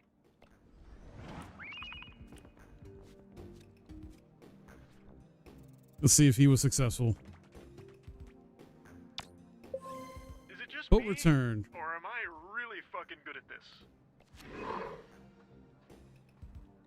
Some transforms what's, after returning going from a on, call. Summer? Is it like swaps for combat? Yeah, he kind of randomly turns into a monster sometimes. Oh, great. Randomly. We are working on controlling it. Yeah. Hey, someone's robbing the museum. I don't know what you do, man. I just started today.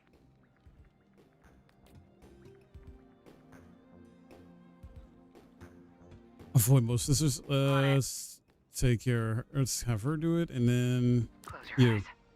You're not gonna like what you see anyway.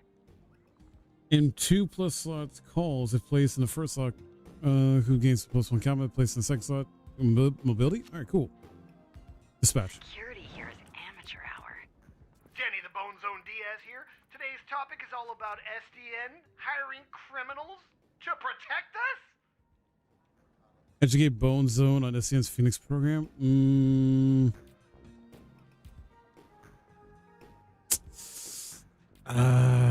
Definitely not gonna be this guy or this guy. So prison maybe.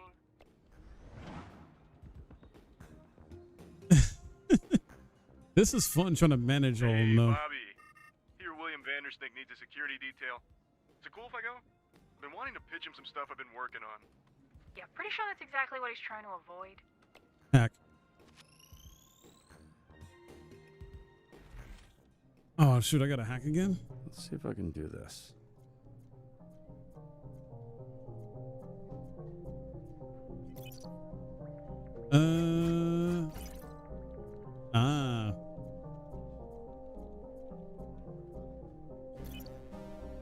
Let's see. Oh.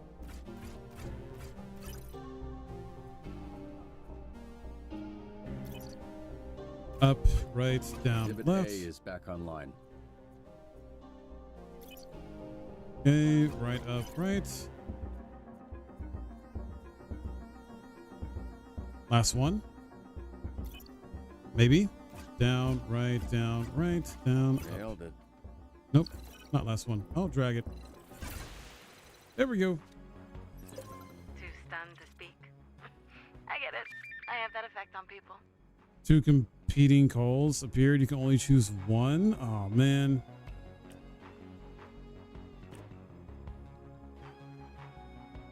I'm a high-ranking Vanderstanker. It would mean a lot. Why can't I? Oh, he's resting. I can't freaking send him.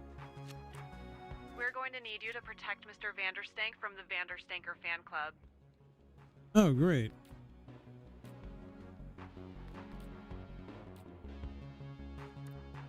Do it.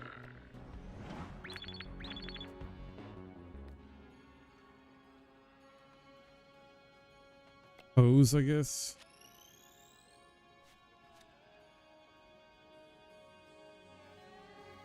I'm not surprised there. Nice. Apprehend our thieves. We've encountered these thieves before. Come across the fast art. You too. Give me all you got, fuckers. Come on, did you do good? Yes. A kid just robbed me. That little shit, I want him behind bars. Go get him. Oh wait, whoops. Maybe I shouldn't send in the raging bat. Actually, oh, no, screw it. Let's do it. Children really are the future. How long was the last dispatcher here? 2 days. New record. How the fuck did that happen? I set this car on fire. Yeah. Very fun. Wow. Kia soul. Kobe. We say Kobe. Hey, Robert. You've got some unspent points in your hero database. You should actually use those. Oh, thanks. Forgot about those. So navigate to new upgrade tab. Okay. Every rank up earns your hero skill point they've used for increasing stats. All right. Use the plus next to the stat to spend a skill point. Once you confirm, you can't go back. That's fine. That's fine. So who has it? Her? In goal? What do I want to do then? Combat?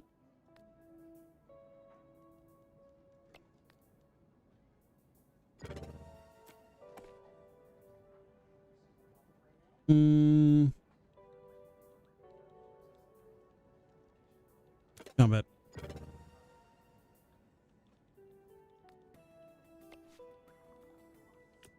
All right, that's it for now. I don't know how much longer this goes.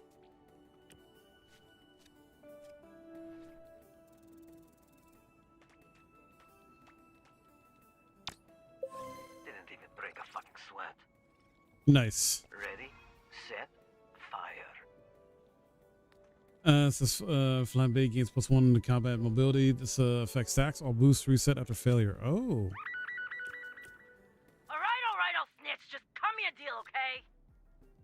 As well, hideout is well guarded. Stealth and useless rounds will be key in taking them down. All right, so you and you.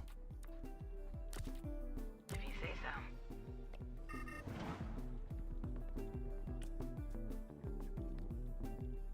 so. Scare the kid straight. Scare the kids straight. That should teach him a lesson. I love getting paid to scare children. I thought that'd be good. All right, let's give him mobility.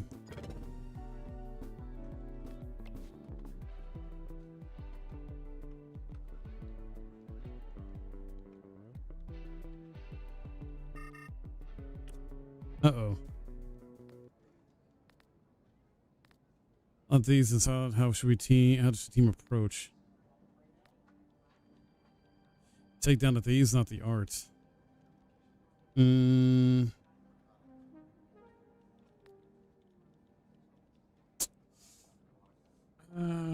Take down the thieves. Take down the thieves, not the art. I cannot make any promises. So, you creaming over this or what? What the hell?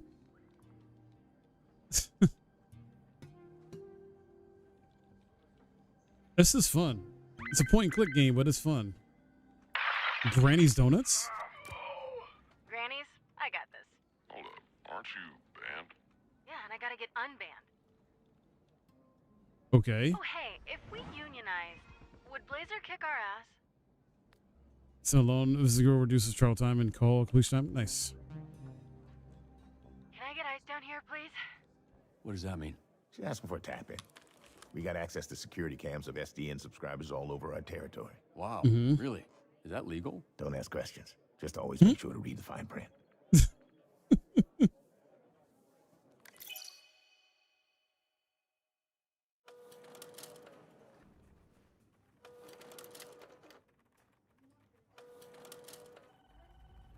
Oh, nice. That's why it's so good. And some people brought us Walking Dead and Tales of the Borderlands and all that stuff.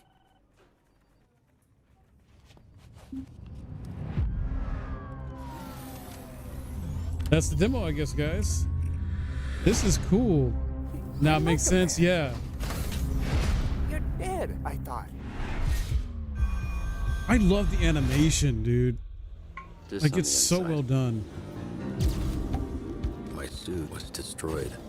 You have a lot left to give. I would like to make you an offer. This is SDN. How can we help you? You want me to sit in an office and dispatch heroes? In exchange, we can make you Mecha Man again. Washed up dad bod superhero with no superpowers. Can't wait. Whenever there's a crisis in the area, we get a call, and guess who answers? Me. Mm-hmm. Too easy. Oh, you shouldn't have done that. What are you doing, Invisigal? Is that your car? I don't have a car. That's gonna be a weird insurance claim. The way things are going, I'd cut the whole damn team.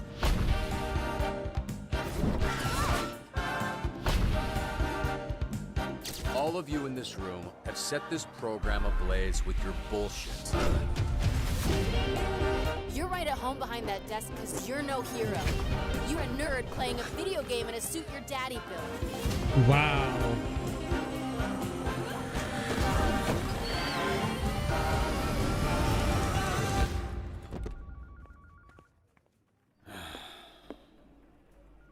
You gonna eat those Twinks?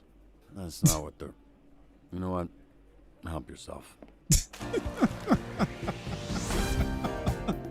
I love it. I love it. Aaron Paul, that's what I kept trying to think of. Like, Name, little guy. My name's Beef and I'm naked.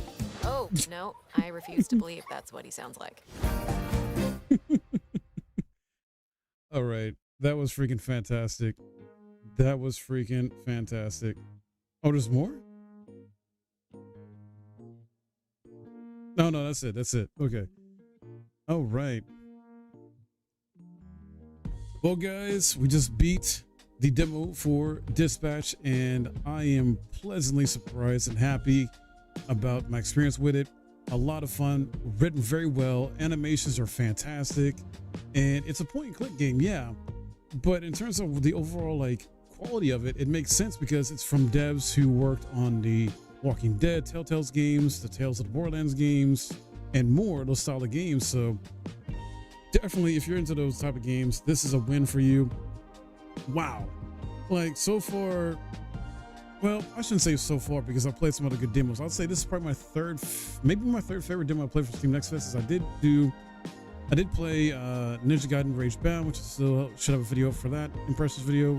And what else? Morbid Metal. I guess in terms of story standpoint and just a written story and how it was written overall and the comedy aspect, yeah, this was the best in that regard. Definitely recommend it. Have this on your wish list for sure if you're into this style of game. It's not for everybody, of course, but man, I definitely will be wanting to play this when it comes out. I don't know when it comes out yet because I don't think it has a release date, but I am looking forward to this. You got Aaron Paul and a bunch of other great people involved in this project for this game. So Looking forward to it. Hopefully you enjoyed this. If you did, I would appreciate a thumbs up and subscribe if you're new. See you in the next video. All right. That was awesome, guys. Okay, we got some game news to check out now.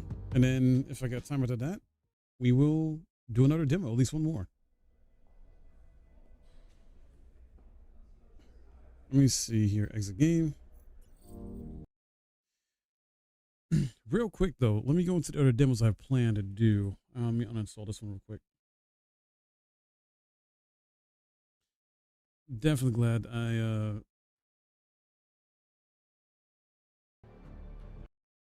oh crap, I meant to take that off my wish list. I'm gonna keep this one on my wish list because this was still pretty fun. But the burning sword one, nah. I'm gonna take that off. Yeah. All right, so other demos that I got planned to do is just 4 more. And I'll end up doing one more probably tonight. Oh nice, this got an update. Where is, hold on.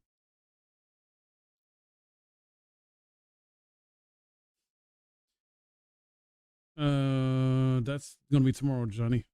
That's one of the demos I'm doing tomorrow. Let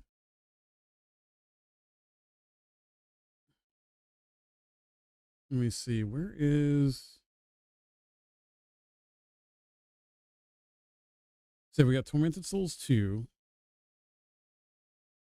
Vindictus Defying Fate demo. That's the second one. Voyagers of Nera demo. There was another one though. I'm trying to remember where it's at. There was a 4th one. I know I skipped over it somewhere.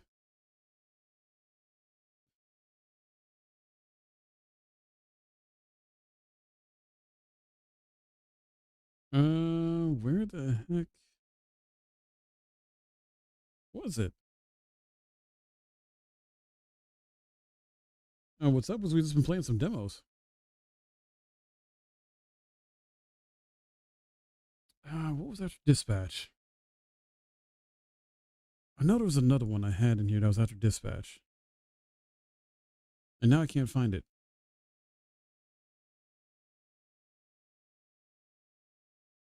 Here it is, this one. Okay, I found it. Yeah. So I'll probably play this one tonight. I've been kind of going in alphabetical order anyway. So we'll probably play this one before we end stream tonight because I was not expecting to get done with all these 4 demos tonight that quickly for different reasons. So, but we got some stuff to check out real quick, actually. We got some game news to talk about. So let's do this. Go to just chatting. And let me pull up the videos.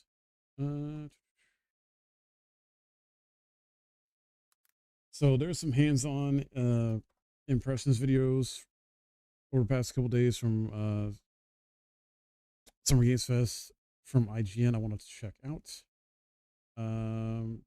There's a couple, and then there's like a walkthrough video for Chrono Odyssey I want to check out and see how that is.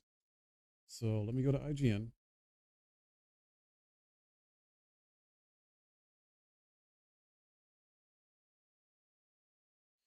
Let's see. I remember there's one for Resident Evil. What was the other one? Resident Evil, Chrono Odyssey, and then I thought there was another one. Oh wait, I think that's Easy Allies. I think that's Easy Allies because Animusha. Yeah. That's Easy Allies. All right, not a big deal. Not a big deal. So let's first get Resident Evil pulled up and see what IGN's talking about. Get stupid ad. Get this darn ad out of here.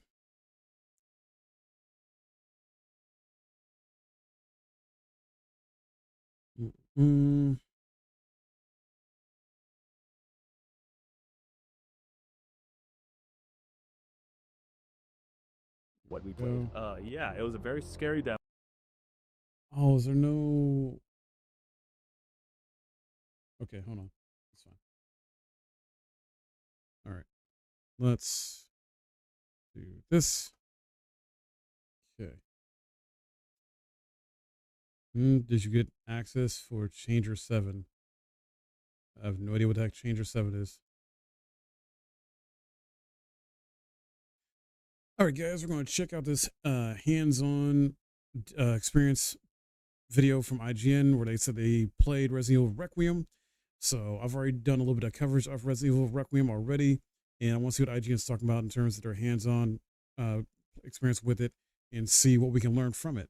So let's watch. What's good, everyone? Michael and Matt here at Summer Game Fest, and we just played Resident Evil Requiem. We don't have too much to show on video for you, but we do want to talk about our gameplay experience. So, Matt, can you walk us through what we played? Yeah, it was a very scary demo. It was about 30 minutes, and we took control of the new protagonist, Grace Ashcroft, who is a FBI investigator. And obviously, you know, she wakes up in this spooky abandoned hospital where all sorts of you know, gore and gutsy viscera things seem to have happened, but we don't really know the full story. We just know that she wakes up in this abandoned looking hospital. It's very scary, and as she sort of explores these hallways, you know, in the nurses' stations, there's like blood everywhere, but it's also very like Resident Evil-y, you know, so there's like gothic architecture in random places where you don't expect them, like the doors have like marble statues for, you know, I don't know, it's a very fancy hospital, I guess. Yeah. I mean, fancy hospital. It reminds me a lot of Resident Evil 7 in that way. And, you know, Resident Evil 8 felt, I don't want to say whimsical, but there was something about that game kind of took the edge off a little bit more. There's a little bit more action, but I think my impression of this gameplay demo is that it kind of reels it back to the feeling of RE7. And the one thing I want to say about Grace Ashcroft as a character is that as I played the demo, I felt her fear as well. When you could hear it in her expressions and in her voice and the way she moves, you know, even when there's from previous games, I didn't really get a real serious gauge of his personality.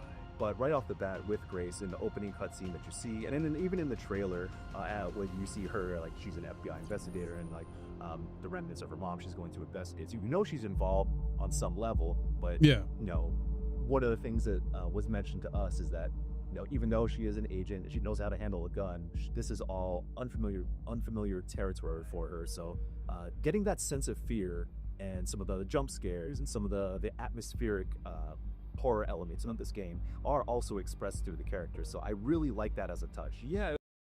So I guess it makes sense in that regard why they went with a new character who has not really been experienced to like the zombies and, you know, the Umbrella like experimentations, things like that, the bioweapons of the universe yet. Like, is maybe they want to have her represent like the new players in a sense to Resident Evil games or this Resident Evil game. They want to have her be the like for the new players, and she, because it's not like she's like Leon or Jill or Claire, you know, who got experience with dealing with these type of monstrosities and weirdness and all that stuff. So, but she does have a connection still because her mom, right? Her mom is from Outbreak and her mom got murdered or whatever the heck have you. So, okay.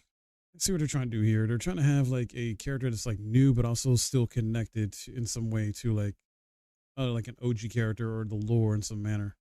It was, so you touched on it a little bit, but in the trailer, you know, she's like introduced, like surrounded by books and her dossiers and things like that, and you can get the sense that she's kind of like a bookworm, and that comes through in the gameplay. You know, like she is not like a Leon Kennedy where she's like a super agent spy butt kicker, right? Like you can hear her sort of taking like calming breaths, you know, as she like sees like scary hallway, you know, like, you know, scary things in the hallway, right? She goes like, who, you know, and it gets like a real sense of like terror in there, which is really a lot of dread. Yeah, a lot of dread.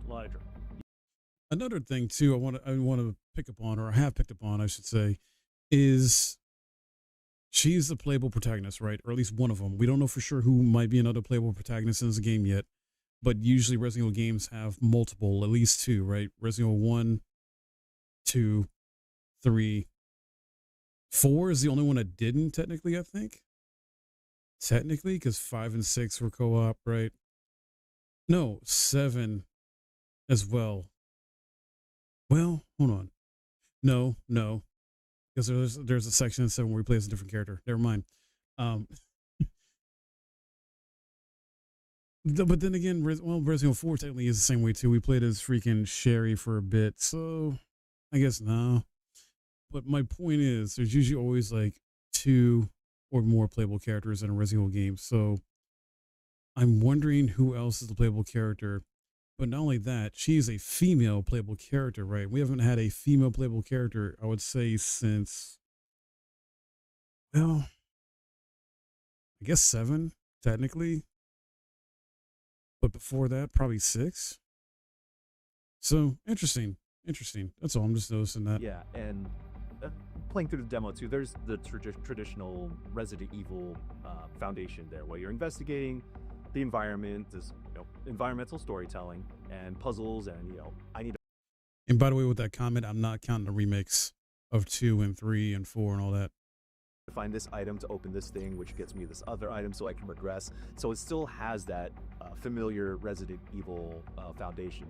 But even like through that, even though I kind of know what the moment to moment is like for a modern Resident Evil game, there's still creative ways in which they kind of keep you on your toes. And although like there isn't much we can show, there is another monster that will be chasing me around in this game, in the same vein as a Mr. X or a Nemesis or a Lady Dimitrescu. Like there's still that there as well.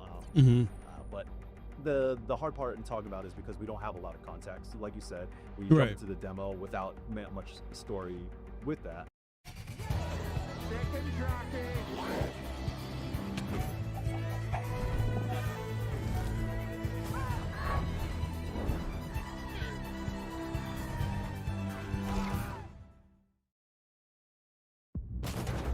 I told myself I was prepared.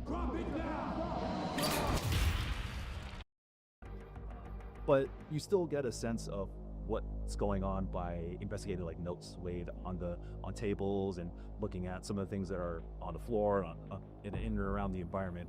And once you get out of once you start demo, there's like a note where it's like taking like a timetable.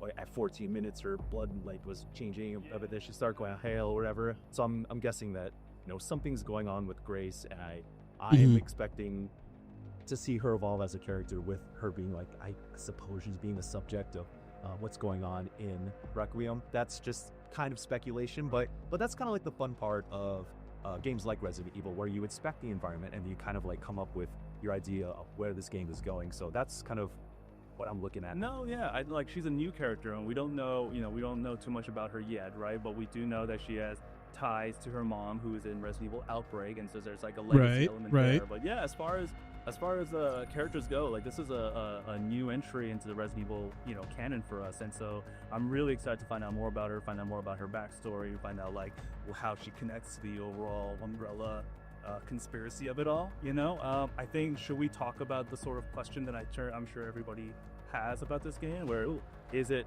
first person or is it third person? It's and the both. Answer is it's both. Yeah, so so the way I found out about this earlier today, was reading about it and then watched a different video. Maximilian Dude did a video, I think, on it. Checked out his stuff. Yeah, so this game allows for you, the player, to play it in first person or third person. I think it's a great idea.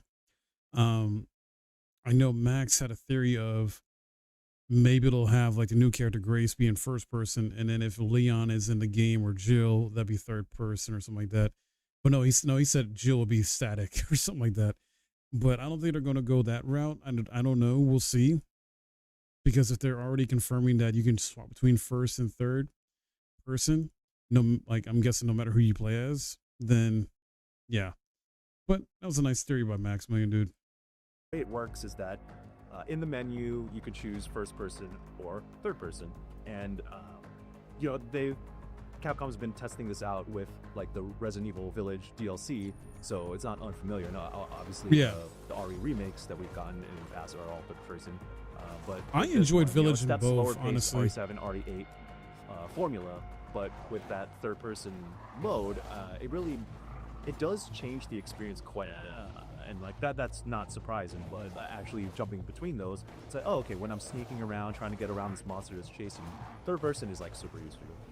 and making sure I'm sneaking around, peeping around corners. I don't have to like Mhm. expose myself in that sense. But when I'm looking at things in the environment, I like going back to first person. Yeah. So, but the thing that I'm hung up on is that switching between them has to be done through the menu, and to wish there was a way to like click a stick and then it'll change your view. I know there's Yeah. technical limitations to what you can do with that in that. So to his point, yeah, I agree with him on that. Like basically, what I think he's trying to get to is that he wishes that the whole switch, you know, perspective views, whatever, like from first to third, wasn't handled in a menu. Uh, it needs to be basically like an on the fly type of thing you can do. And who knows? I mean, we got time. I don't know if they'll have enough time to implement that option before the game launches. And if they can even do it at all. And if they can't do it at all, it may not be until maybe post launch. Who knows? Because, I mean, look what they did with Village, right? That was a first person game all the way through, but then it took them a while and they got like the DLC out and made it third person. And essentially, as long as you have DLC, you can play it in third person. So who knows? Maybe they'll try to get an update out and fix the game to where you can just swap those perspectives on the fly. That'd be nice instead of having to go through in a menu. Regard, but at least you do have the option for this one. So, Yeah. first person mode, maybe get motion sick a little bit. That is definitely a thing that can happen. So you can kick it to third person and it'll be fine. But either way, yeah, I think it's still a pretty eerie experience. It's a very dreadful experience. No, you touched on it, right? Like I think there's like it's interesting, right? Because there's they talk about how this is going to be survival horror at its core, and that's going to be a very scary and spooky game like the last couple of games. But there's going to be a little more actiony, and I feel like that comes true with the perspective shift. In first person, it is full throttle. It is so scary in first person, especially when the giant monsters chase season, right? But in third person, you get a little like new element of like stealth action, coming in, and that is introduced just by perspective change. And I like how like it, regardless of which perspective you choose, like it's detailed in both ways, right? Like the character animations in third person perspective, it looks really cool and really fluid. But in first person, you get the upfront or the in your face, like action of it all. And so it's a really cool way to play the game, and especially like swapping back and forth, you get two different flavors of the game, a walk hall while playing the same demo. But you're right, I do wish there was like a sort of like seamless way that you can change between the two, like in Fallout. Sure, yeah. But for now though, I just really appreciate that you are able to get both, and that regardless of how you prefer your Resident Evil, whether you're a first person enjoyer or a third person enjoyer, you get a really good version of both. Yeah. I guess the last thing that I'm thinking of is how this is going to fit into the rest of the Resident Evil lore. What story they're trying to tell. Of course, you mentioned Grace's mom is a character from Resident Evil Outbreak, and what's the connection there? Of course, is what we're wondering. And also, this is ostensibly Resident Evil 9. I mean, this is no secret. It was toying with us with like the key art. So Resident Evil Raccoon, Resident Evil 9. How this is going to tie back to Village, and even 7. Those things are always some of my favorite elements of the Resident Evil franchise. Yeah, I wonder too. All these I wonder. different connections there. And I have a sneaking suspicion that, not to say that Village didn't have like an extensive store, but I do think there's a little bit more emphasis, judging from the trailer, and some of like the emphasis on Grace as a character, more so than like Ethan Winters felt like a kind of stand-in. And like, his story did evolve once it got towards the end of Village, of course. But it feels like right out of the gate, they're really highlighting Grace as a character in this game. So I'm looking forward to how that's going to play out. Yeah, no, you're totally right. Like, I think 7 and 8 in particular with Ethan, it kind of felt like a side adventure. There was like the Umbrella connection, and there was Chris Redfield who appeared in Village, but it really felt like Ethan sort of like went off on his own and had this like, and then like brought in the world of Resident Evil, so to speak. But yeah, with this new game, it's like back, I think it's back in Raccoon City. That's what the trailer seems to imply. We don't know for sure. It seems like there's some like direct connections to the events of Resident Evil 2, and so it kind of feels like you're getting sucked back into the sort of like main storyline. So those are, and that's the thing, right? They're showing off Raccoon City. It's possible this does take place in Raccoon City, or at least part of the game could take place in Raccoon City, and they're showing ties all the way back to Resident Evil 2, Resident Evil 3. So it's it would make sense if Jill and Leon would be in the game in some capacity. Even if they're not playable characters, it's like bring them back, like, you know, as, I don't know, I guess supporting characters, side characters. I mean, that would suck if they're just supporting your side characters, but at least they'll be back, right? I don't know. We'll see. I am hoping that this has been a lot of fun. I've been reading about a lot of positive feedback on this, and it seems like the major key takeaway from this video is, from what I read earlier, is the whole first and third person option in the main menu, and the fact that, you know, we're wondering how's this all tied together. Besides Grace being, you know, the daughter of a OG character from Outbreak, could this be a tease of maybe Outbreak finally getting a remaster or remake of some kind in the future? Because usually what Capcom's been doing ever since they started Resident Evil 2 remake is they'll do a mainline game, then a remake, then a mainline game, and then a remake. So you got to think, with this coming out next year, right? The year afterwards, what, 2027, 2028, we may get another remake of a Resident Evil game or something. And either that could be Code Veronica, that could be Resident Evil 5. Some people speculated it could hopefully be maybe a Resident Evil Outbreak, or I don't know. Well, I don't know.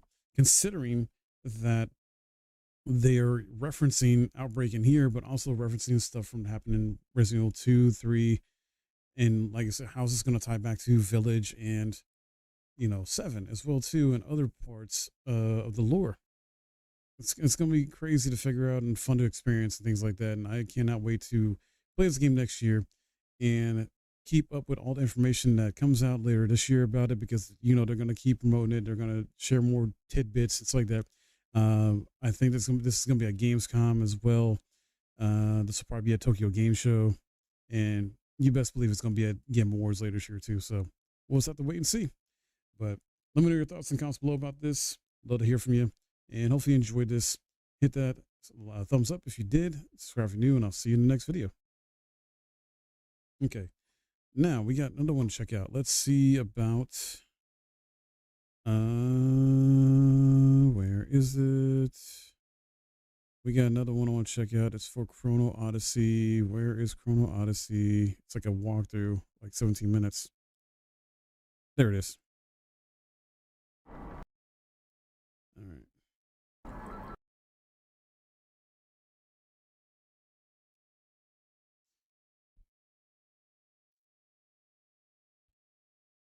Okay.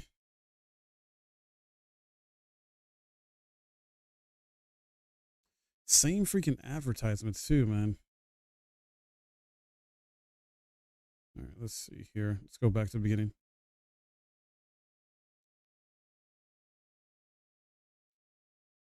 All right, Chrono Odyssey dropped a 17-minute gameplay walkthrough on IGN. Let's see how this is shaping up to be.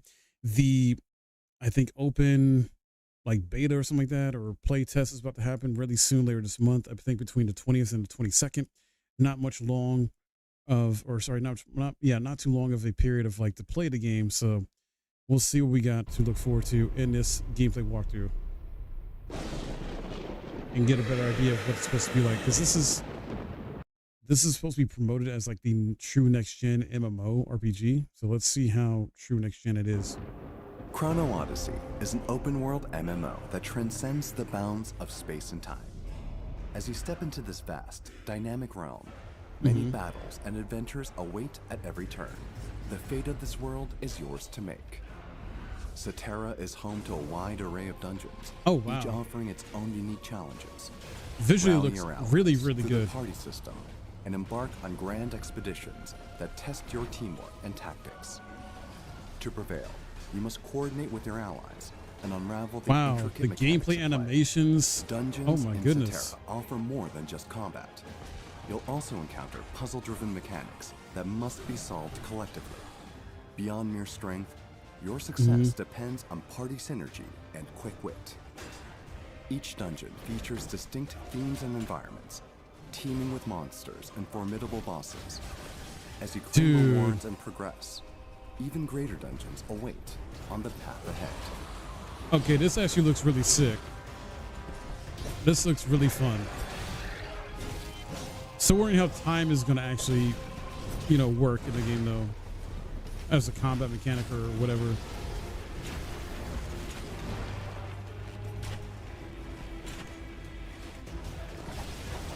Definitely got the MMO tropes here.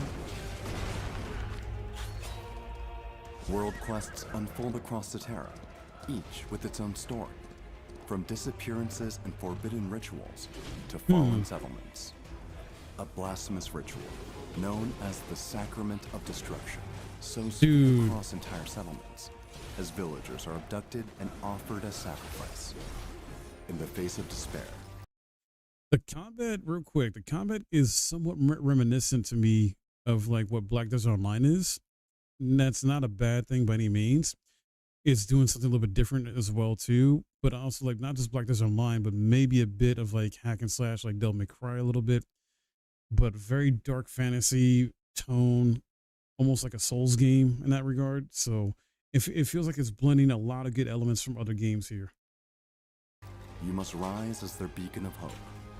Some quests offer a deeply personal journey, while others require a party to confront powerful foes. Right. With clear objectives and narrative-driven encounters, each quest immerses you in a rich world beyond the battlefield. Man, how many classes do we get to choose from, though?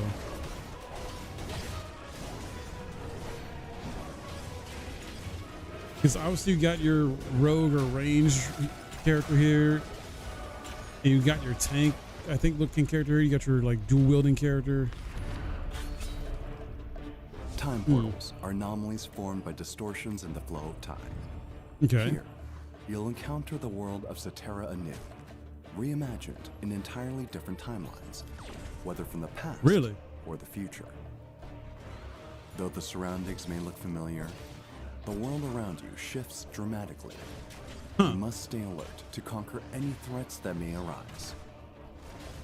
Within these portals lie valuable items to further your progression. Test your resolve as you head into the unknown.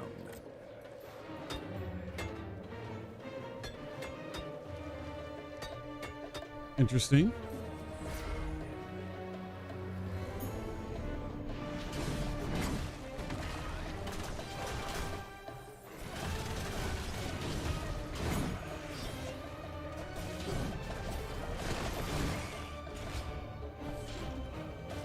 Enemies look fun to fight.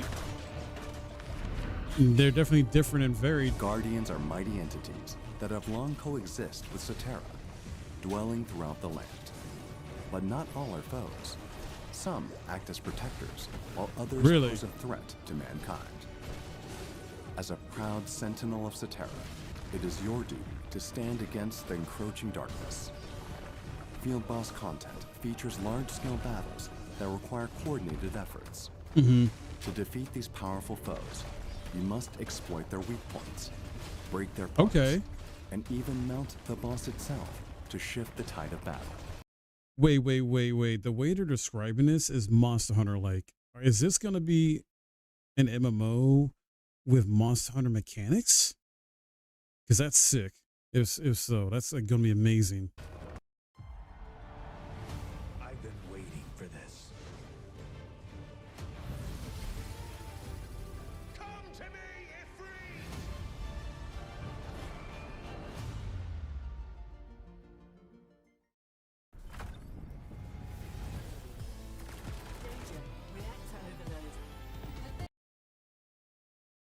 Engage in epic, immersive encounters where your every move and decision shapes the outcome of battle.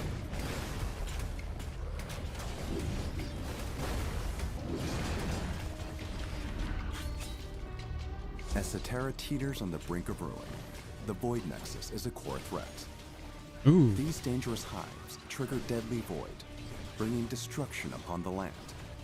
If left unchecked, their corruption will lead to Cetera's inevitable downfall.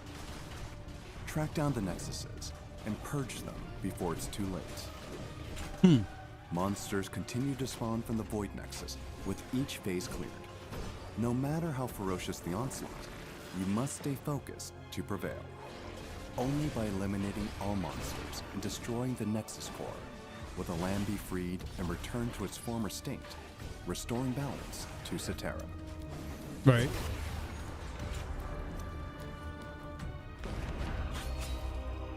Each region is protected by an ancient warden that has existed since the land's creation. They serve as the final bulwark, upholding the balance and boundaries of their domain. That's a crazy Your boss party's design. strategy, teamwork, It's a and Nine courage Tails. will be pushed to the limit in this epic Or a large Three scale Tails. race. Each region has its own unique region boss. This confrontation requires far more than mere brawn. Either way, it looks Your very freaking actions cool. shall determine the very state of Zatera. Wow. Also, I noticed something here, chat.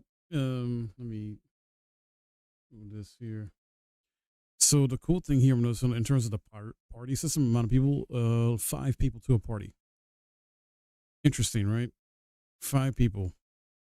Don't know if they'll increase it. Don't know if they'll like minimize it, but that's pretty cool.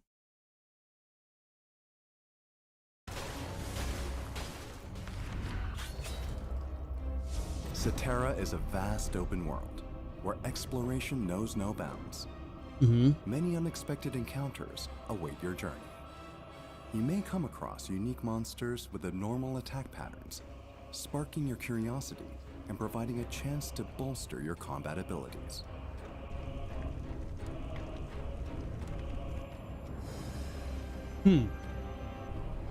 I like the environmental design too. Different stuff from like being dark fantasy to a bit sci-fi.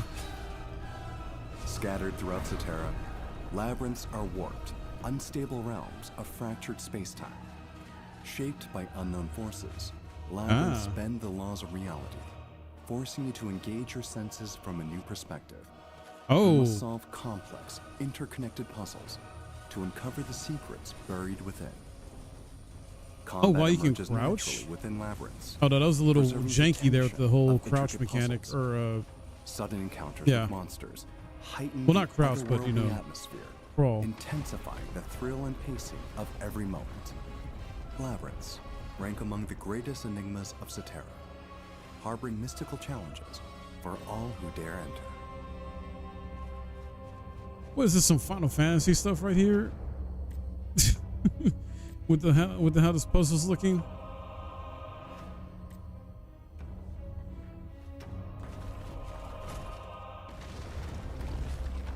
Ooh.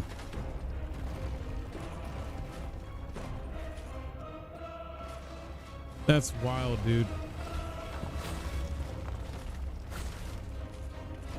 It's like you really got to pay attention to your environment and platform and everything like that, and how you platform. Outlaws have started to spread across Zatera. Take on bounty missions to track and eliminate these outlaws. Nice. With each target, you'll learn more about their backstory and unique arsenal of exploits. Fighting these unpredictable foes will prove a fierce challenge. As you complete missions and increase your bounty level, tougher enemies and greater rewards await. Build up your reputation as a bounty hunter and grow in strength. Join the hunt and bring justice to Zatera.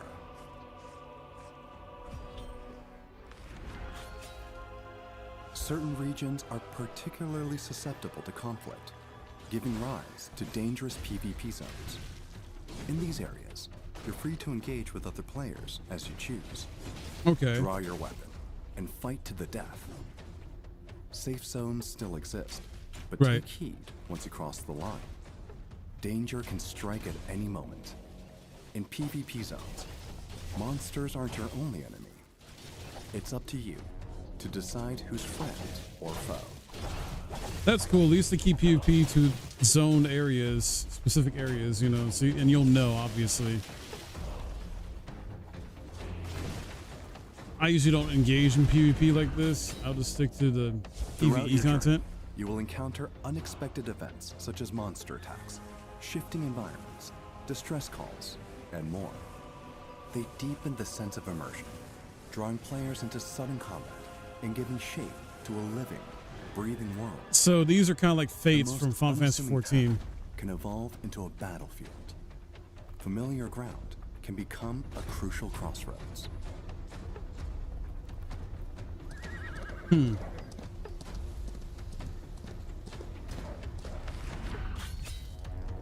Zatera, you will come across a range of trials to challenge your resolve, insight, and combat skills. These immersive labyrinths are filled with puzzles and various mechanics, offering countless opportunities to put your wits to the test. Similar to roguelikes, Trials feature shifting conditions that demand creativity and adaptation. Oh, really? The choice is yours to take a risk for greater reward or play it safe. Nice, Each okay. decision shapes a run that's uniquely your own. Trials are a prime testing ground, pushing you to grow, adapt. Is there an audio and issue? forge your path ahead. I guess they were playing this fight in the background while showing us other stuff. I was wondering what the heck was going on with the audio.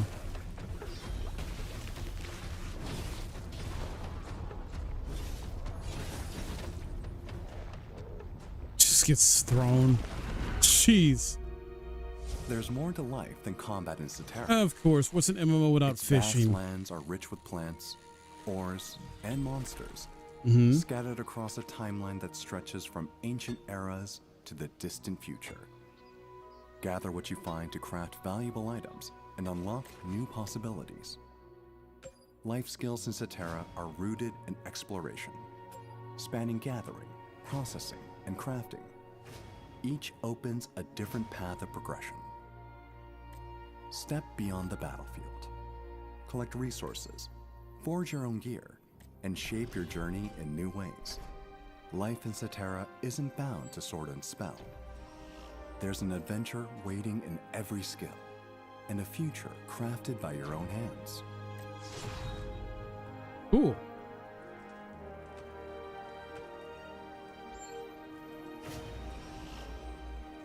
Wait, you can transfer? Hold on. Is this like Neo 2 or some other RPGs where you can transfer like gear, stats, and abilities and stuff? What the? It looks like it, yeah. In every skill, and a future crafted by your own hands. That's very cool. You guys are taking this, and then we'll bound this to the character upon transfer. One general attribute will be removed from the item. Yeah.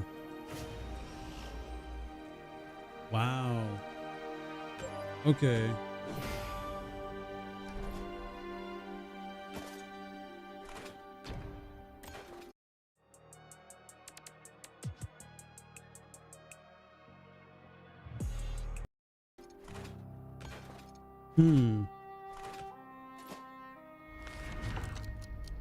That's awesome, The honestly. Chronotector is a powerful artifact capable of manipulating time and space.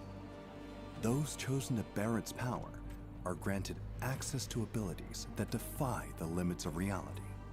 Okay, this is where they're going to Your get into the time Chronotector powers? will evolve with time and experience. As it grows in strength, you Yep. will also gain greater precision and power to unlock your full potential. Only those who wield a Chronotector can command time and space. In the right hands, Here's my thing though. How is this going to, like, how they're going to balance this out for PvP though? They showed PvP earlier, but they didn't show it with the chrono powers that you are using now against like AI enemies, right? Let's see if he answers that in this video. Probably won't. I don't know. it holds the power to shift the fate of the world.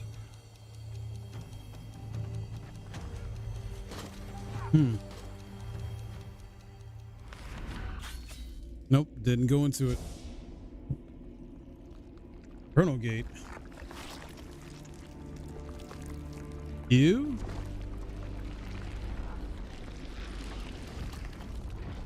What the?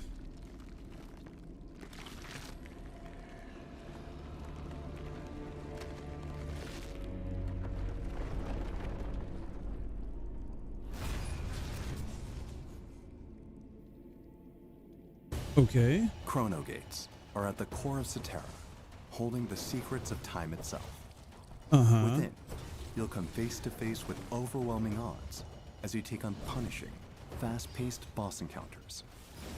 Every strike, every dodge demands sharp timing and precision, delivering a hardcore combat experience of depth and skill. Enemies you defeat don't simply perish. With the power of the Chronotector, you can capture their souls and summon them as specters in battle, What? The stronger the foe, the greater the power you wield. Taste Really? the thrill of battle in Cetera as you challenge chrono gates throughout the land. That's pretty cool.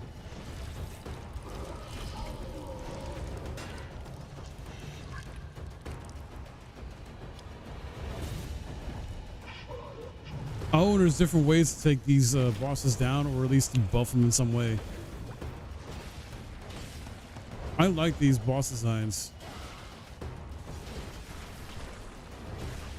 Very cool, very like scary and intimidating. Man.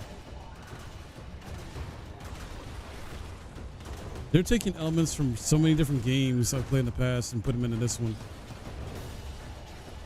Like, this is a hack and slash. It's a bit Souls-like in terms of how difficult certain bosses might be with these chrono gates. But also you see the different like button layout too. Across time and space. In this uncertain world, only you can shape how the story will unfold. Okay, that is Chrono Odyssey. Let's see, there's a bit, yeah, there's a playtest between June 20th and 22nd. Not much longer, but also a very short window to try this game out. One last tip. Oh? Hidden deep within Cetera is yet another challenging content mode, Eden. Though anchored to land, Eden exists beyond all timelines, beholden to neither past, present, nor future. Here, you'll descend into an abyss of endless dungeons, each one a nightmare without end. Eden is home to powerful bosses. Wow. By the rivers of time. You must face these overwhelming forces, either alone or with allies, and claim the rewards needed to thwart the void. However, these treasures are no ordinary spoils. Rare and immensely powerful, they can blind even the purest of heart to greed. In the shadow of temptation, even trusted comrades may turn foe. What? Is a vast, boundless realm steeped in darkness. The deeper you venture, the greater the risk and reward. But be warned, the path forward may offer no return. Your time in Eden is limited. All acquired rewards are stored in a queue, but it too has a cap.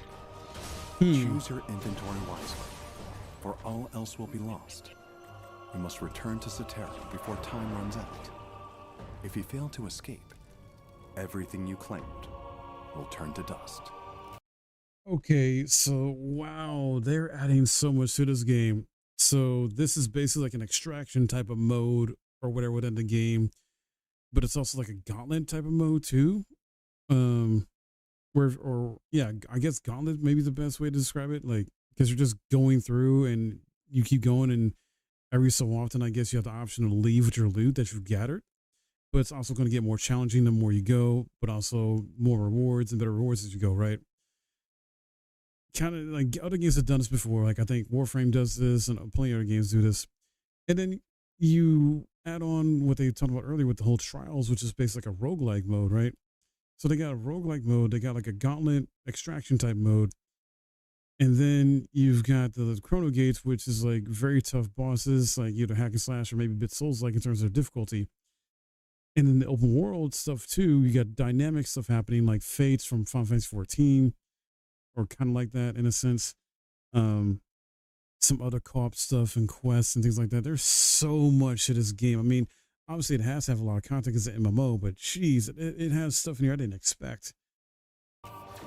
Descend into Eden's depths, where time is your greatest threat, and fortune favors the bold. May the blessings of time guide your journey in Chrono Odyssey. Wow.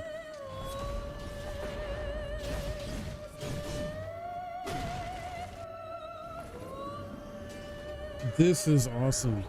This is a lot better than I anticipated it being. Like the way they're going to where this is next gen. They were not playing around. This is a true, from what they're showing here and talking about, this is definitely a lot of systems that play here. This is next gen. this is, mind you, dropping it on console and PC. I think it's only PS5 and PC. I don't think it's Xbox. I could be wrong. But wow, all the stuff they're doing here is not easy to pull off. And let's just hope the PC specs are not that crazy. I don't even know if they got the PC specs for this game yet out. I don't think they do. Hold on.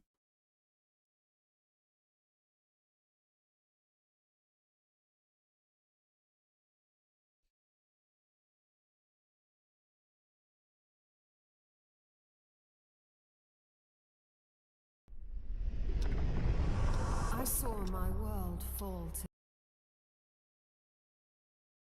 Okay, so they got some of the PC specs here. It doesn't say whether or not it requires an SSD though, but as you can see here, Windows 10 obviously 16 gigs of RAM. Jeez, just on minimum, and recommended 32. Yikes, dude. But the graphics card for GPU is not too bad. 3070 at the recommended, minimum 1660 Ti. So in that regard, not too bad, I think, on the GPU, but the RAM though, 50 gigs as well as for the gigs, so not too bad there. CPU, the CPU on recommended is very reasonable. I got a Ryzen 7, and this is about AMD Ryzen 5, so yeah, the only really issue I see here is just the RAM. I would say these are fairly solid PC requirements.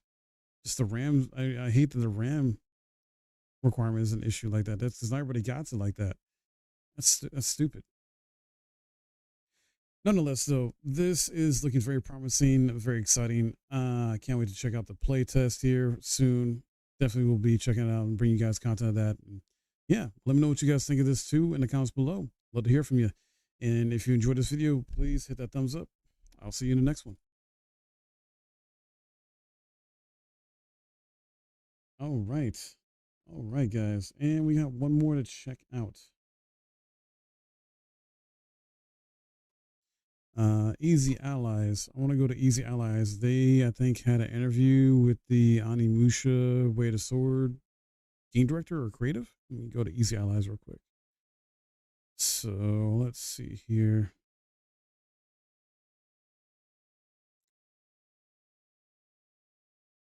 Yeah, here it is. Interview.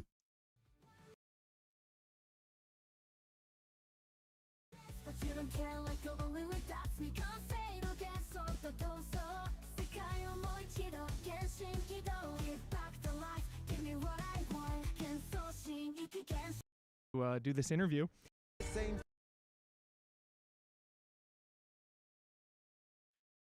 Okay, we got an Easy Allies video to check out here because I did an interview with, I believe, the creator of Onimusha or the director on the Onimusha Way of the Sword here. Is this Hugh or Hugo? Or Huber, sorry, not Hugo. Huber, I think this one is talking to him. So let's check this out. We both want the same thing, Musashi. But there's only room for one at the top. Hello, everybody. We are here with the Onimusha Way of the Sword developers, and we are going to interview them about the game. And could you please introduce yourself? My bad, it's both developers, director and producer. He's the director for Onimusha, and this is Kadawaki-san. He is the producer on Onimusha. Great. Thank you so much for taking the time to do this interview. The last truly mainline Onimusha was Onimusha Dawn of Dreams in 2006. Yeah. Why did it take so long for this franchise to return in this way? That's a good question. So actually, within Capcom, there have been a lot of people who have been clamoring for a new Onimusha title for a very, very long time. However, because as you know, Capcom is developing several titles every year, it's actually very difficult to get the right people and also the right number of people together to develop a new title. He's not wrong. He's not wrong. Like, there's a lot of games that I still wish would be in development from Capcom and just other companies, but he's right. You gotta have the right people. You literally got to have the right approval or the right higher ups that'll like listen to you and be like, okay, let's greenlit this and go for it, So, and you got to have the resources. So the right team for it. You can't just have anyone be on a team and help with it. The right team, the right resources, obviously finances, like money to back it up. And you need the right bosses or higher ups to approve it. So it unfortunately, it sucks it's taking this long, but at least we're getting it now. So things didn't really come together until the beginning of 2020 when we were able to get the the right staff in place to start working on a new Onimusha title. By coincidence, also 2020 was around the time when RE Engine really kind of blossomed into a very capable engine. So it happened just to be the right place at the right time with the right people. Souls-like games have been extremely popular lately, and a lot of people that have never played Onimusha are comparing Onimusha to a Souls-like. How does this differ from that genre? So one thing that really separates Onimusha from other action titles is that this is not just a straight up samurai action game. This is a samurai action game that really takes the the typical concept of a samurai and infuses it with a lot of dark fantasy elements. And that by doing that, we kind of combine a lot of reality and entertainment nuances together into one really cool package. You can see in the presentation that we had during the Same. I'm excited for this game. Cannot wait. Musashi is equipped with the Oni Gauntlet that allows him to absorb souls, and allows him to to perform really cool moves such as the Isen mechanic from the the previous games. So putting all that together, we get something that's very satisfying and very entertaining action-based combat. Originally, Onimusha was spun off kind of from the Resident Evil franchise. There was a lot of comparisons to that when it debuted. How has Resident Evil's continued success impacted Way of the Sword? Real quick. So, yeah, that's a good question. But also, he's right. Like, essentially, Onimusha is samurai Resident Evil. Like, straight up.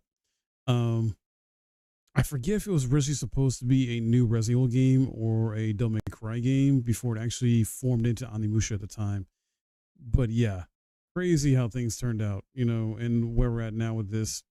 And because I mean, you can go back and play the first game, you got the second game remastered, like they're just Resident Evil games, legit. They're just Resident Evil games in terms of how they're structured and everything. Yeah, it's true that Onimusha did come from the Resident Evil series, but right now they're two completely different franchises with a completely different playstyle. So we're really focused on emphasizing some of the not entirely completely different playstyles. They're Resident Evil games to an extent because of the overall, like, or at least the older games are. This new one's not going to be like that, I would say, but like the older games in terms of like the static camera, to a certain degree, the character movement, not necessarily character attacks, obviously, but the way it's structured to a degree and the environments and level design, things like that, is very Resident Evil-like in terms of the older Onimusha games. Yeah, Resident Evil hack and slash, exactly. Cooler parts of Onimusha that you can experience in the Resident Evil series. However, one of the things that is really helping the Onimusha development is because we're both using RE Engine as the structure for our games. Is that some of the elements that they were able to develop for Resident Evil, we were able to kind of share knowledge between the two teams and implement some of their customization, some of their upgrades to RE Engine into Onimusha version of RE Engine so that we can use the same kind of technology. We saw in the gameplay demo the boss weak points. Can you explain that a little bit more? So that element is called the break Isen in the game. And actually, if you notice in some of the bigger boss fights, there's actually another gauge underneath the health gauge. That's represents the stamina for both Musashi and his opponent. So obviously when you attack the opponent, that goes down naturally, but if you're able to do a parry or something a little bit more timing based, that actually goes down a lot more. And once you're able to break that stamina and deplete it fully, you're able to knock them down and choose the body part that you want to attack.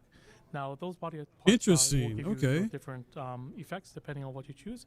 So you can either choose to go for more damage or you can go for gathering more souls.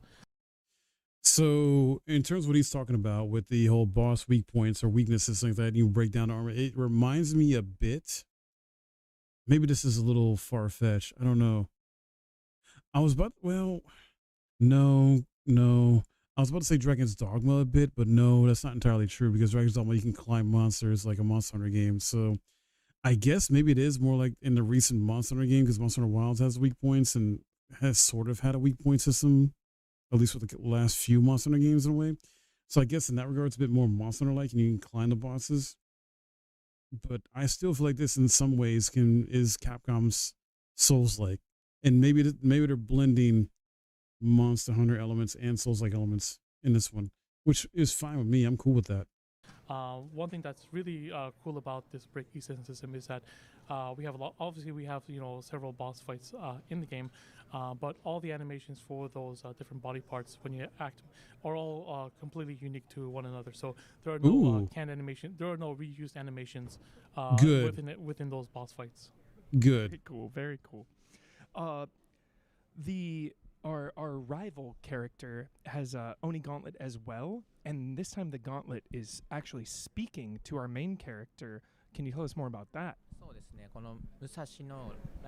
Okay, we'll start off with Kanryu first. As you explained before, he does have he is in possession of another Oni Gauntlet, same as Musashi. And if you're familiar with Japanese history, Musashi and Kanryu are actually real life rivals, and so that kind of plays into the whole story of Onimusha as well. They are both kind of on opposing sides. They also have they both have the Oni Gauntlets, but how they use them are. How comfortable they are with it are completely different. Musashi is looking to become the best swordsman in Japan, but he has a certain amount of pride. He doesn't feel like he needs the power of the Oni Gauntlet to help him achieve his goals, and he's actually actively looking to get rid of it. However, on the other hand, Ganryu is fully embracing the powers of the Gauntlet. Yeah, but of course. It's different purpose. Instead of helping people, he's actually slaughtering people. So there's a big contrast between them, and I think kind of tropey in that regard, because we've experienced this type of story before in terms of other forms of media, from movies, TV shows, anime, etc. The voice of the woman that you saw in the trailer that we just released at the very end. That's her visual representation, and she actually acts as a kind of a guide to Musashi, kind of accompanying him on his journey along the way. What happens between them, and how their relationship grows. That's something that we hope that players can look forward to in the future. Because of Musashi, are there any connections to the recently released anime of Onimusha? Onimusha with the Sword is a completely original story, so it has no relation to the Netflix animated series. The original Onimusha's had some puzzle solving and a lot of exploration and backtracking. Can we expect to see that in Way of the Sword? The puzzle elements in Onimusha Way of the Sword are a little bit different from the previous Onimusha games. I believe there's some like unlocking elements with treasure chests and whatnot. But for this series, is actually kind of woven a little bit more into the narrative. So you're going to be encountering some, places where you're not going to be able to progress forward with the story until you're able to solve a puzzle. So we have those kind of elements in there. In terms of backtracking and whatnot, there's not really that much of those kind of elements in the game right now. Interesting. Also, other playable characters sometimes in Onimusha. Can we expect to see that in Way of the Sword? For Way of the Sword, there's only Musashi who's going to be a playable character. However, he's going to have allies along the way, and those are going to be characters that are going to support him both from a narrative sense and from a gameplay sense. So I think people are going to be able to enjoy a full cast of characters. That's speaking good. Of cast characters, Onimusha 2 has the hub area, and you can give gifts to characters. Can we expect anything like that? Unfortunately for fans of Onimusha 2, we don't have those kind of elements in this game. Sorry. Good. Weapon types also. A lot of different weapon types throughout the series. All we saw in the gameplay demo was the sword and the twin daggers. Can we expect, a suite of weapons? Yeah, that's a good question. The combat for Way of the Sword really centers around just a single katana that Musashi has. But as you see in the presentation, when you defeat enemies, you can get blue souls and you can absorb them, and that actually allows Musashi to summon up different weapons temporarily for special attacks. As you can see in the presentation, they had the dual daggers that came out. And in the trailer, you can see the war clubs that came out as well. So during those times, you'll see temporarily that Musashi is using different weapons. Ooh, I love that. I also, on a side note, I really love how he puts his sword away after combat encounters. This is a very different Onimusha game then, in that regard. Cool. Can you tell us about maybe where it takes place in the timeline in relation to the older Onimushas? So, Onimusha Way of the Sword takes place during the Edo period in Japan. However, this is actually a completely original story, and it doesn't actually have any connection with the other games. So, it's actually not part of any sort of timeline with the other games. It's kind of a standalone title. That's interesting. I thought it was gonna be like a new Star Wars trilogy or something. Running through, one section, Musashi passed them by. Can you interact with civilians in any meaningful way? So we haven't shown it through any trailers or anything just yet, but there will be some NPCs within the game that you can interact with and get side quests from later on. Awesome. Okay. And then just kind of a general question: can you elaborate just kind of on the flow and the philosophy of combat? So basically, there's a kind of like a gameplay loop within the battle system. So when you're encountering enemies, of course you're gonna attack them, and when you do attack them and defeat them, the souls come out and they start floating around. When that happens, you have a choice whether to continue attacking enemies or if you're gonna absorb them and gain access to new techniques during battle and whatnot. So that's gonna play very strategic, have a very strategic element to the battle system. Yes.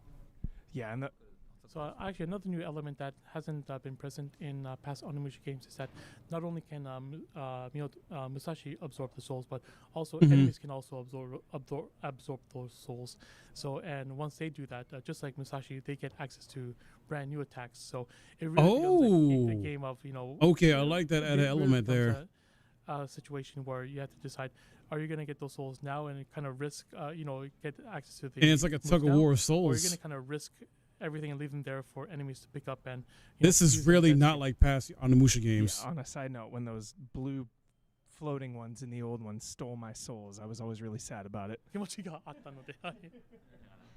Yeah, that's one of the things about the battle system that we really like right now, because before you just went on the offensive and you just got the souls whenever you wanted to, but now you really have to kind of think about when do you want to get those souls. Do you want to risk getting them now and kind of leaving damage on the table, or if you want to go for the damage now and kind of risk your enemies being powered up and doing more damage to you. So it's going to be a very interesting exchange between you and the enemy in those situations.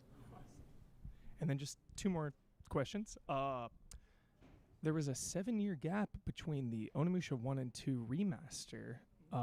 Can we expect a similar wait for 3, or could we get 3?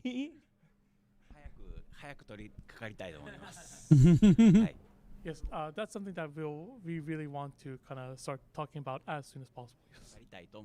Sweet. And then lastly, just a fun one. Do you have a favorite samurai movie? He doesn't really have a particular favorite samurai movie in particular, but there are kind of like some signature scenes from a lot of samurai movies that he really enjoys. One of them is being when samurai is kind of like just like kind of jaunting around, being kind of like a little bit of a ruffian, kind of like just wandering around the countryside, whatnot. Another one is when all of a sudden he's just in a village or something and suddenly gets surrounded by a whole gang of bandits or something like that. He really likes those kind of scenes. So yeah, there's no particular movie that he likes. There is a TV drama that he actually likes. It's called Hisatsu Shigoto Nin, which is it's a kind of a period piece TV show that he particularly likes. Awesome. Thank you both so much for taking the time, and I just cannot wait for Onimusha. That was awesome. Michael Huber did a great job, asked some great questions here. We found out a lot from this interview.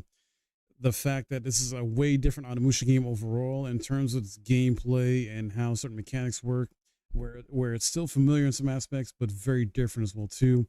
Like enemies absorbing souls, I think, to become stronger, do new attacks is something different and new.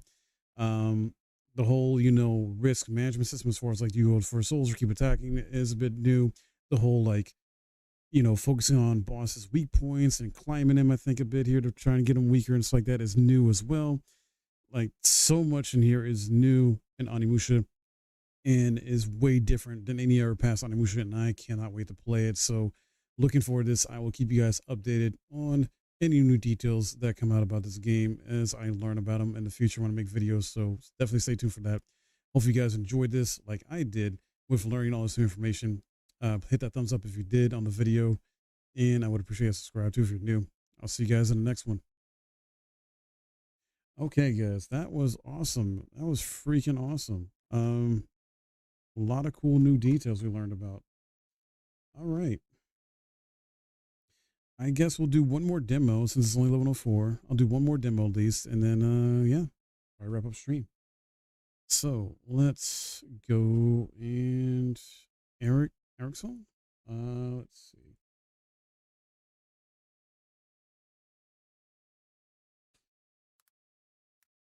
And then we'll save the rest of the demos I plan to play from Steam Next Fest for tomorrow. I also got Wizards of Legend 2 I'll be playing tomorrow. The devs gave me a key to the game to and then play the full version, but I'm gonna play it tomorrow. Eric's home. All right. This is a stealth top-down type of game, so I want to check it out and see how it is.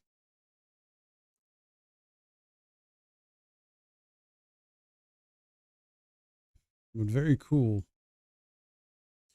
Man, so much awesome gaming news this week, guys. And if you haven't already, please, those of you watching on Twitch, check out and subscribe to YouTube. I do daily RPG videos, but I also do videos on other games I'm interested in, like we're checking out tonight with Onimusha and other stuff.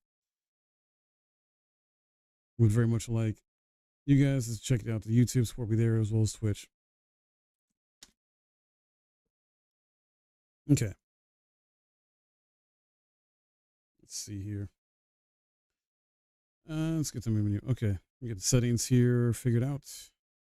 Very medium on the subtitles.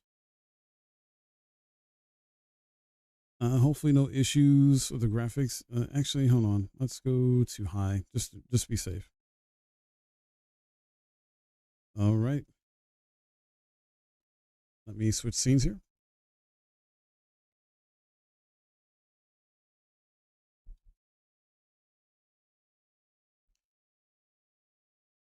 What's up, everybody, and welcome to another hands-on preview and game hands-on experience with one of the demos from Next Fest, Steam Next Fest, that is, sorry.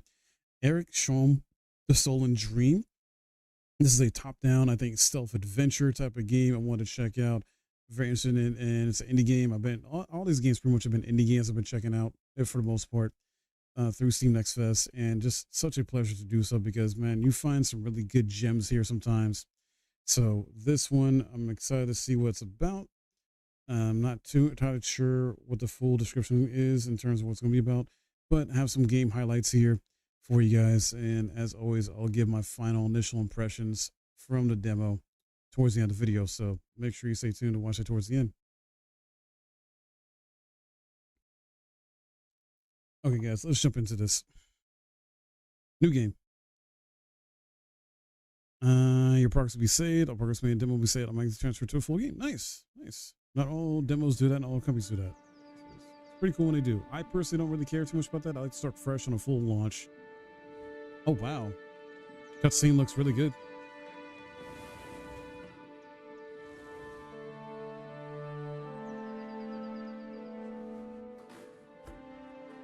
Good morning. It is morning, right?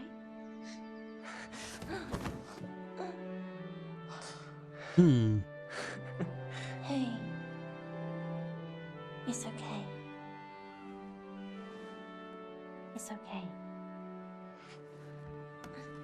Wonder what's going on here.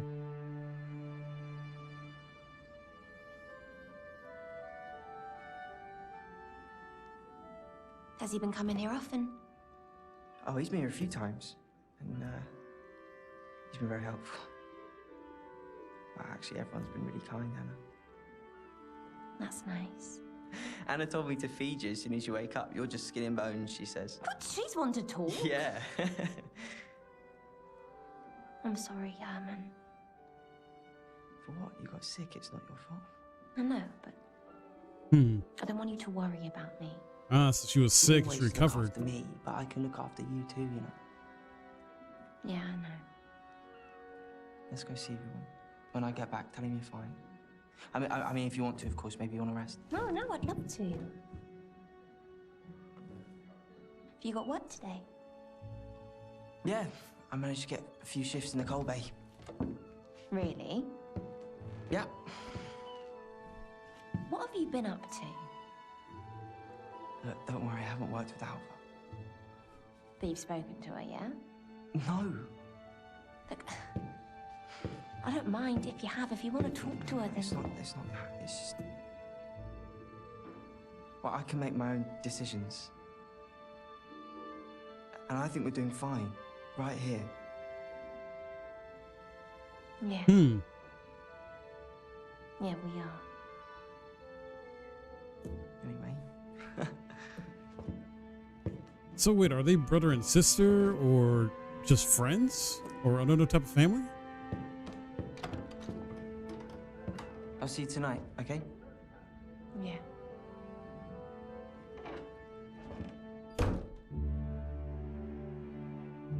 There's definitely a lot more going on here, and there's other characters that she mentioned. They both mentioned that we don't even know yet fully. I haven't met yet.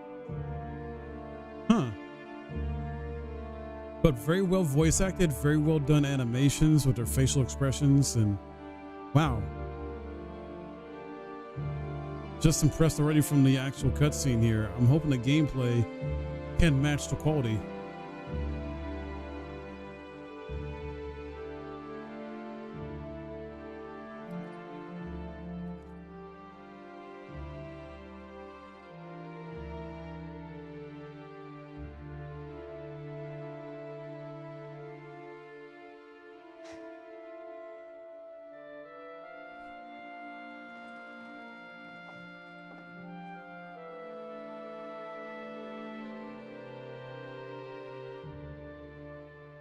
Hmm. We're coming in. What the? What's the hole? Officer? It's just you here. And you? Where's your brother? He's working. And where's work? Green Rock Mines? He should be back by now. Really? Yeah. Look. He's not in any trouble. We just want to talk to him. Okay. Maybe you could help. You wouldn't mind coming down the station with us, would you? Why? Just sort a few things out. No, we can sort him out here. I haven't done anything. All right, I'll get my bag. Good.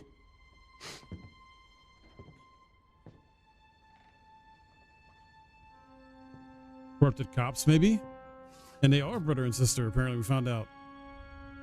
I bet she snuck off. Hey. Yeah, she snuck out. How, though? Oh. She's gone. Find her before she leaves the building.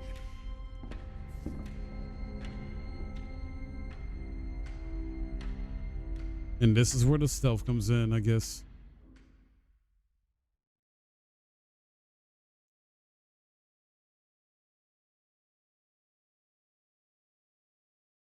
Hmm.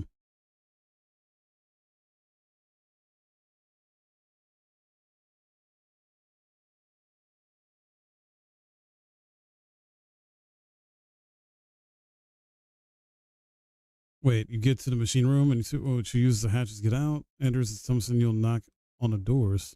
Right, sir. Yes, sir. Okay, I think that's supposed to be voice, but it didn't get voice. Weird.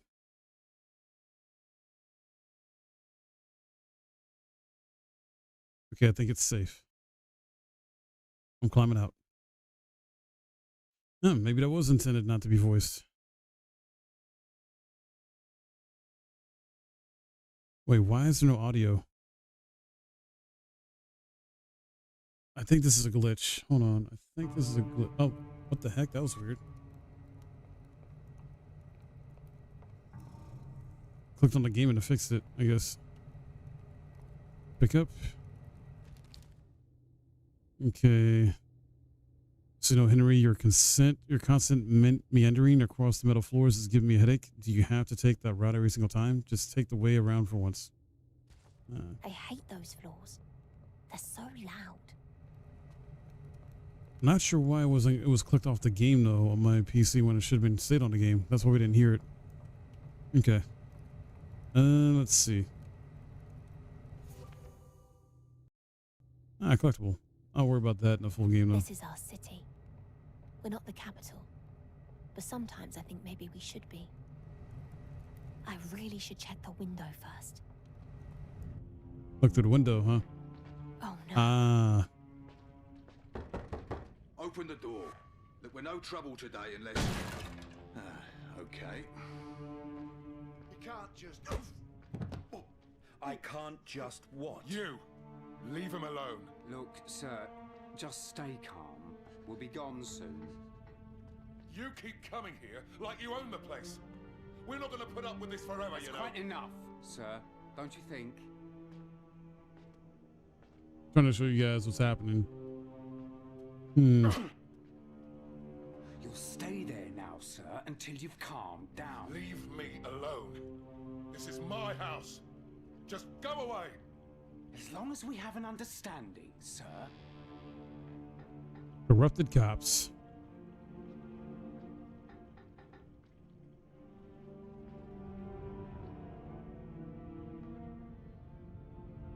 All right, so how do I get out of here? I see a door I can get to potentially. Is there something else I'm missing though?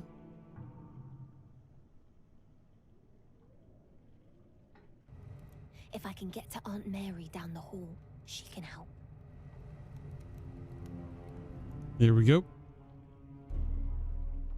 They'll hear me. I have to move quietly.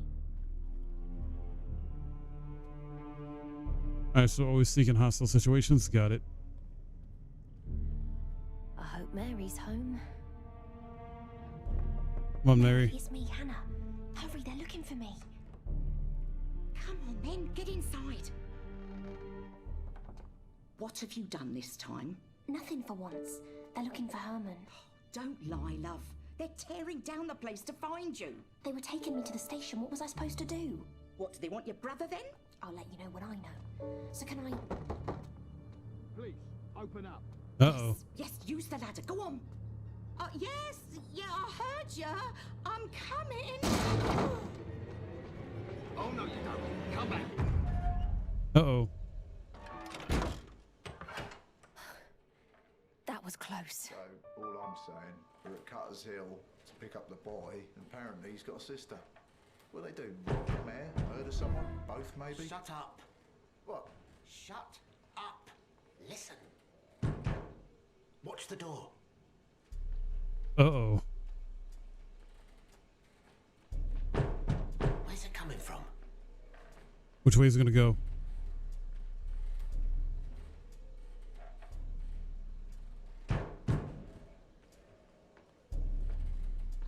They're watching the door. I have to find another way out. Aha. Well, what are you doing here? Same as you. You alright, Sixon? Fine, sir. You're not coming down with a heart box, are you? It's just a cold, sir. This is well made, dude. Uh-oh. Hey, what you doing here? I work here. What's your excuse? You know bloody well you're not supposed to. I know. I'm leaving. Good. This way, then. Hey. Sorry. All right, one left. Just finishing up in the machine room. I don't care. Here we go. If I can reach the engine room, that's my way out. Someone's coming. Just shut the damn thing down. Can you do that, at least? Worst assignment ever. Uh-oh. Everybody, she's here. Crap, I was spotted. If I can reach the engine room, that's my way out. Someone's coming. Shut the damn thing down. Can you do that at least? Worst assignment ever.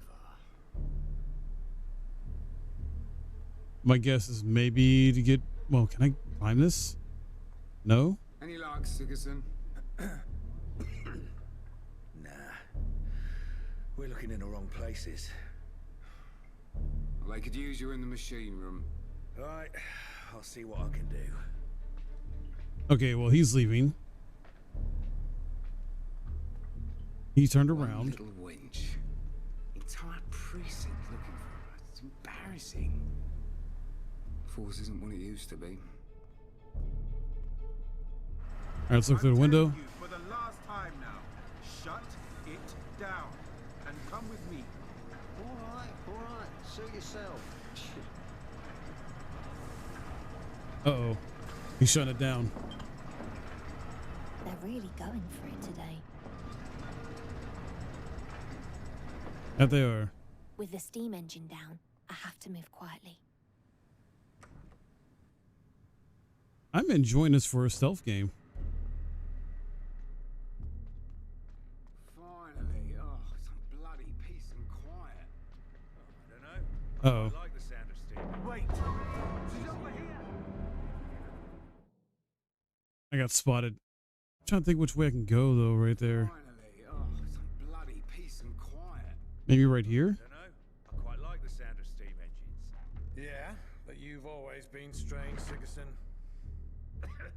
I'm gonna take that as a compliment. Yeah.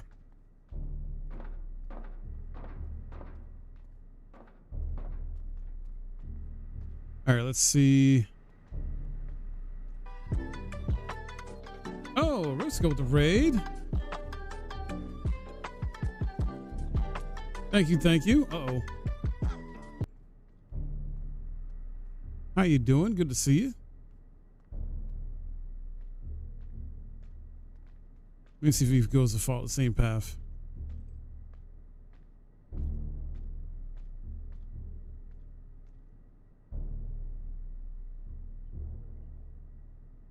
Yes, Joaquin, yes.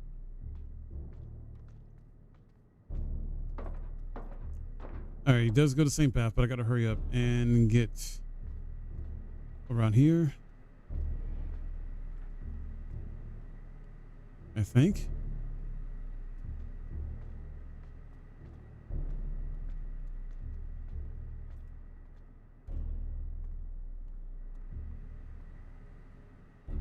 Oh, I could have went that way. I'm not going that way. I'm sure they're right outside.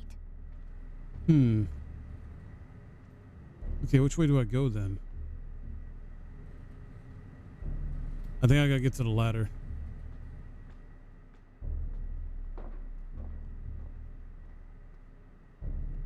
The ladder at the other side of the room. That's my way out. Yep.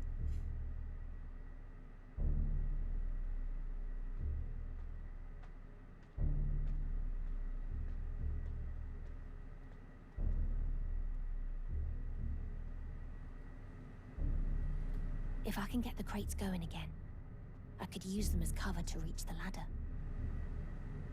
Interesting. What's this game about? I'm still figuring it out.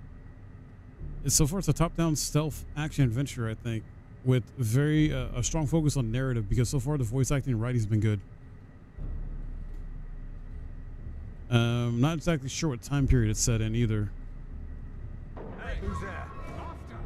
I got spotted.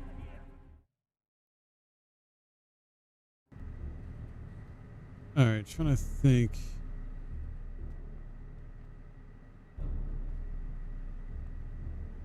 I think I gotta hit that Steam thing again.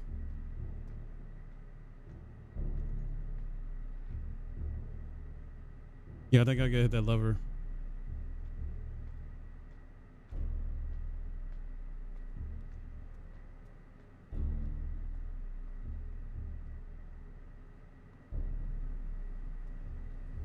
Yep, there we go.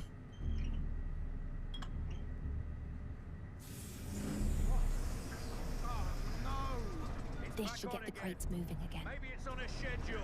Hands, shut it down again, will you? What do you mean, shut it down? Do I look like an engineer? Check the panels. The workers pulled a switch or something. All right, all right.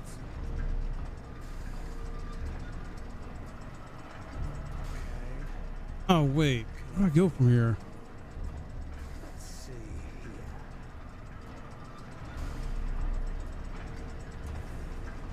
How's it going? Look, I have no idea how any of this works.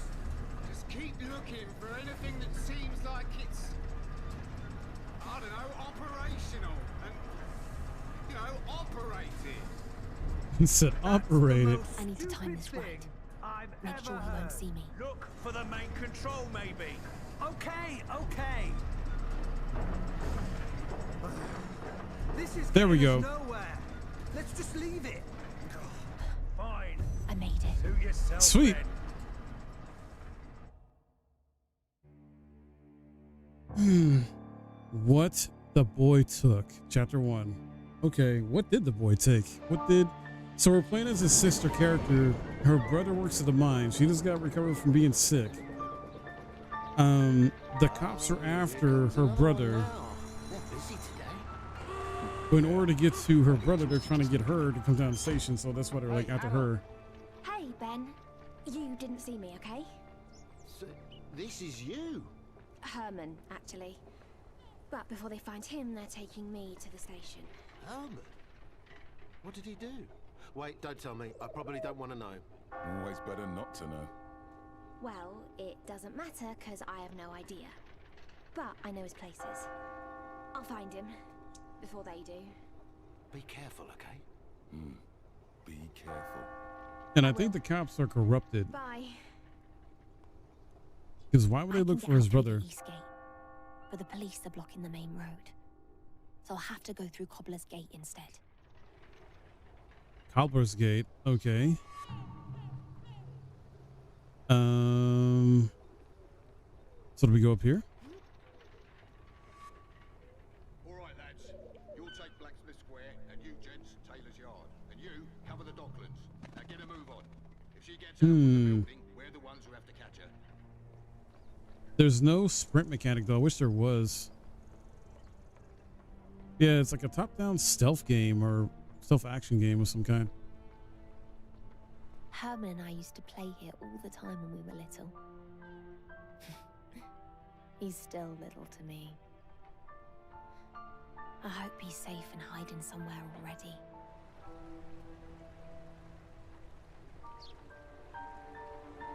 I guess we go this way.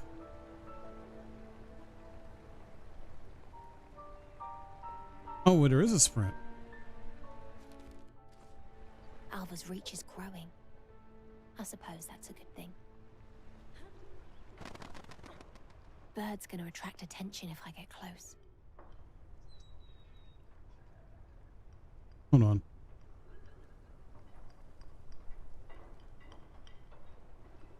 Sorry, I'm trying to figure out the best way to go.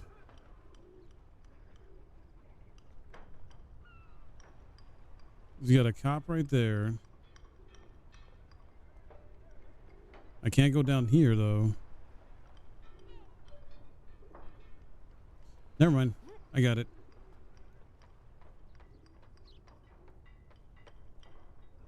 So we'll climb down. Looks like it's jammed. Yeah, I see it. Let me get my tools. Thanks.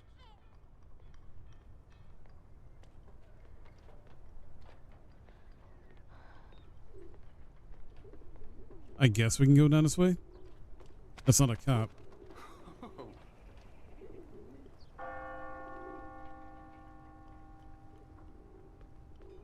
Who's there? Is that He you, didn't even... Johnson? Oh, whoops. You there? Anyone? No? Oh, well. Good thing I didn't activate the birds. Alright, let's see if we can get by this cop.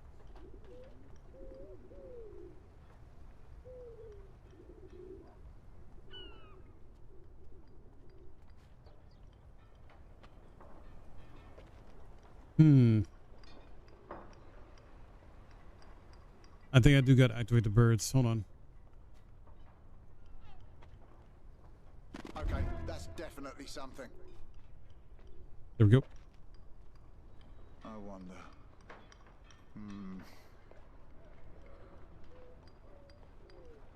Look, just come out. I won't hurt you. He If I turned don't move around. fast, that officer up there will see me. Oh, that's great. So RB to run. I made it. That officer's blocking my way to Cobbler's Gate. Perhaps there's a way around him. There usually is. Look through the window. Looks abandoned. That's just for a collectible, I guess. There's nothing really in there to get. This is a demo. I'm not really too worried about the collectibles. Freaking cops, dude.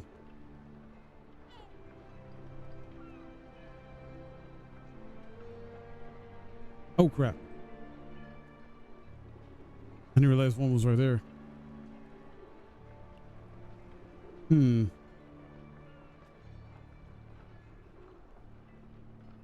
Really wish we could, like, maybe later on in the game you get, like, actions you could take, like combat in some way. Or you can throw stuff to distract them. I'm not sure, but that'd be nice.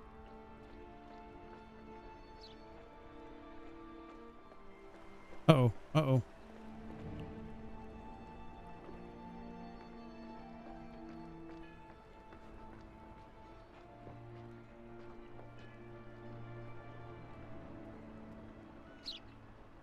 There we go.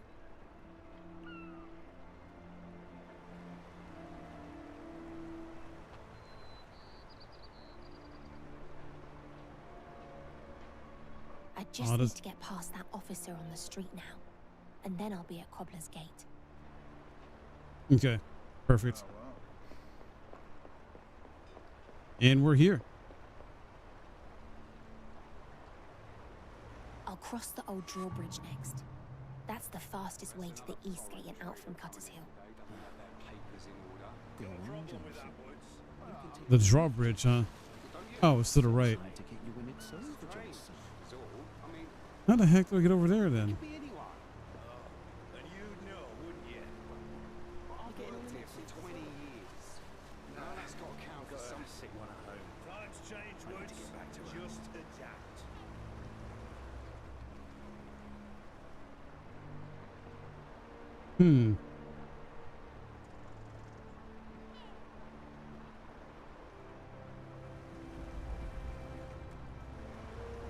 Well, this doesn't make sense. Hold on.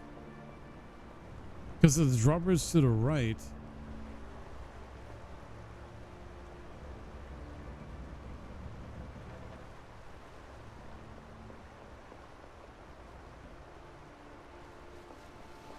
Weird. Oh, maybe up here. But I gotta be careful. Better be careful, or he'll spot me. Come on.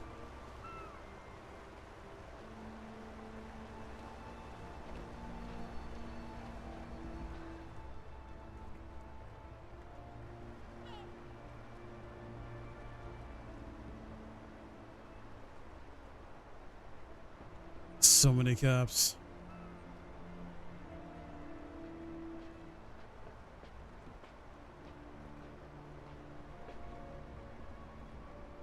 There we go. I hope. Drawbridge is close now, just beyond this building. Our mayor's really liking his own face. Not that he'd ever show it in these parts. At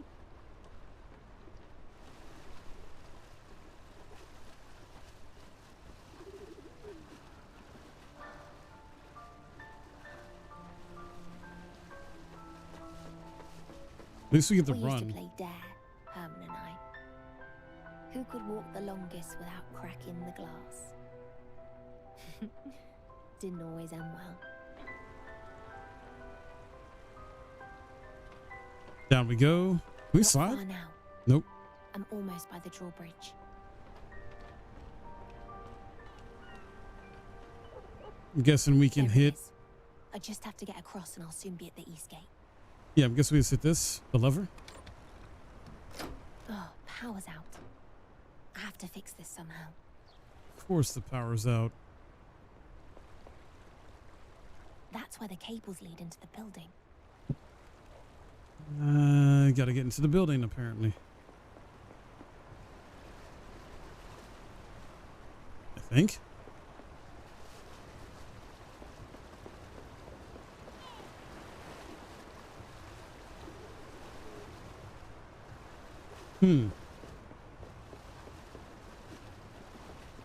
Don't think I'm about to go through the roof.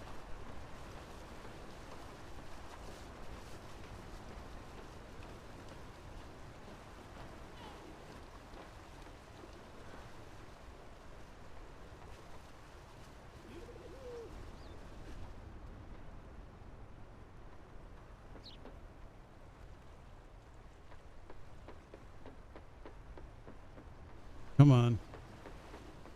There's got to be something.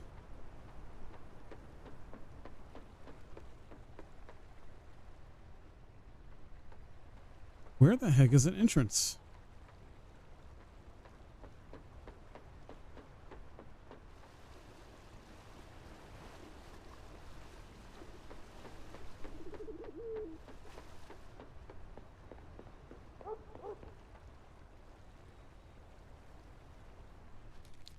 Oh. I wish I'd been around when things were like this once. Only know it from the stories Mum told us.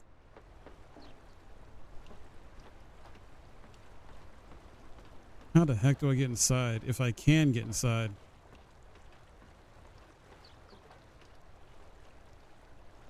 Oh, I see it now.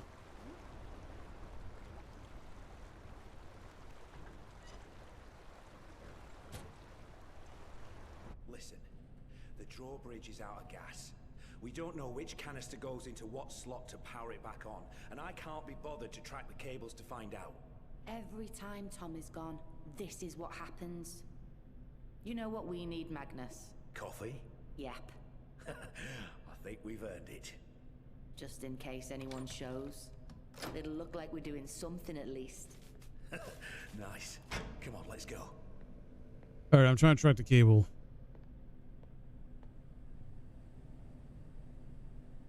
Which, oh no.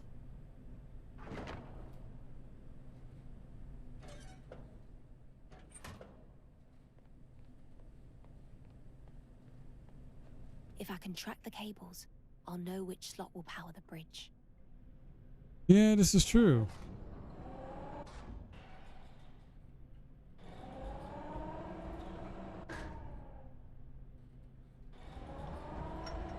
The problem is I don't know.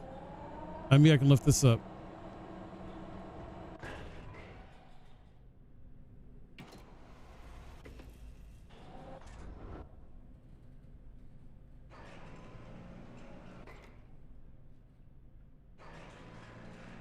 What the heck? What the heck?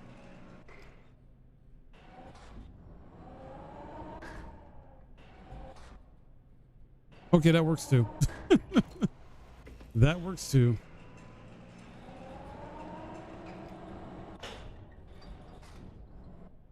Oh, I see. So it's this one.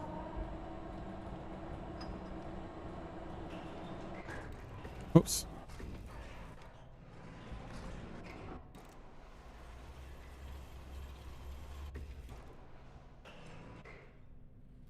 Hold up.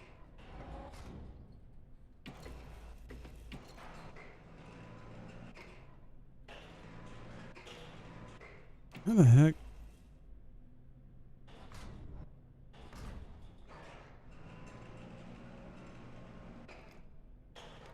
Okay, there's some weird janky mechanics here.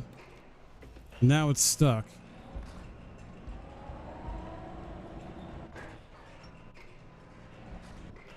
Dude.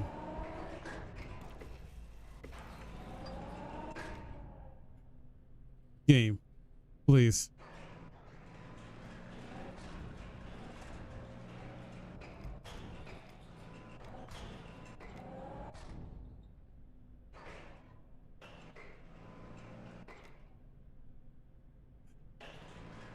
Can I not?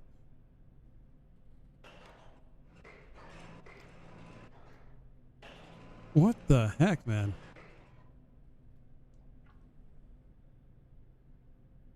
Like, I know where it goes, but this is being such a pain. Do I have to lift it under it or something like that?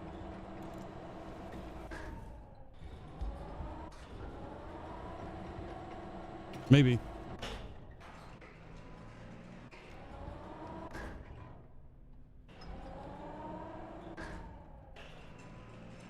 Aha.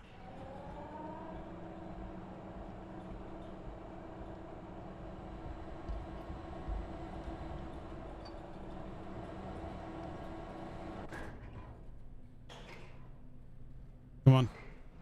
Drop it.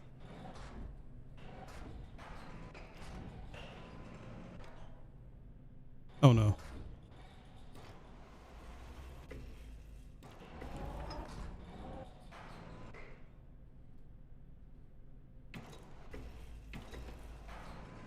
That's it. Sweet. We figured it out. It was a little janky, but we figured it out.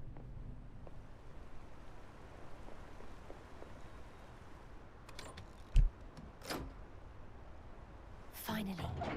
It's working now.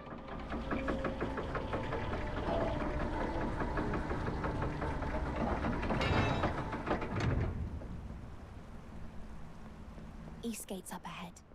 It's my way out from Cutter's Hill. I think Herman's hiding at Evergreen South. That's where we always go when we need to escape. Once I've left Cutter's Hill, I'll look for him there. I wonder how much longer this demo is. Hey, Thorn. Good to see you're well again. Yeah, it takes more than a heart box to beat me. Likewise. Later. Bye, Hannah. I won't be gone long. But you're going to embark. You've set up. She's here. Oh crap, I didn't realize there was cops there. Whoops.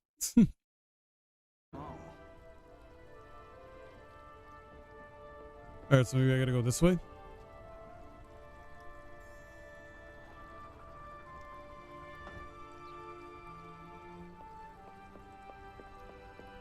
And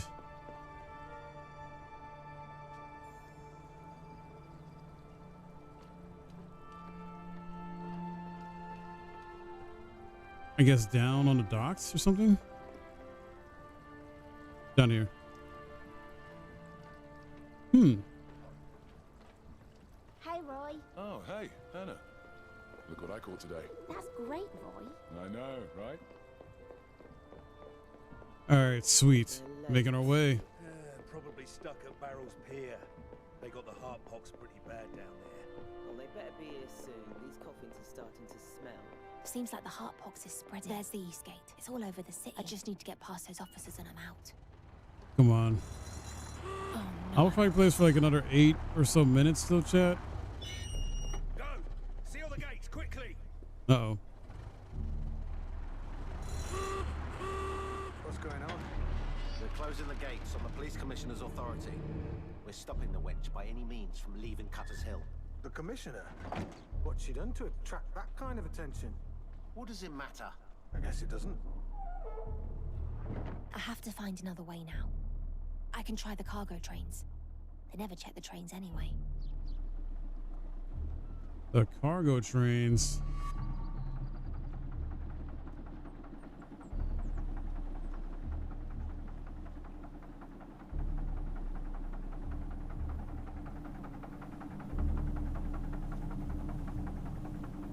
All right, let's see.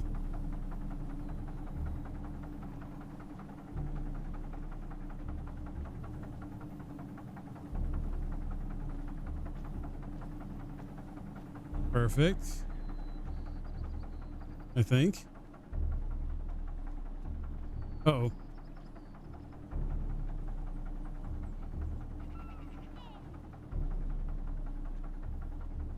Come on, move. What? No way, dude. I was literally right there.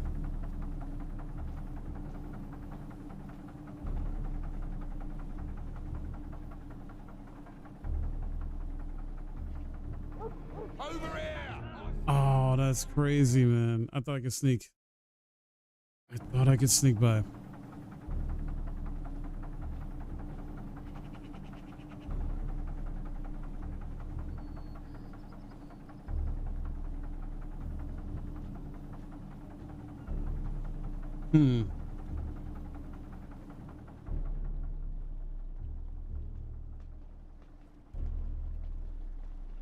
Now I have to wait for this guy to move.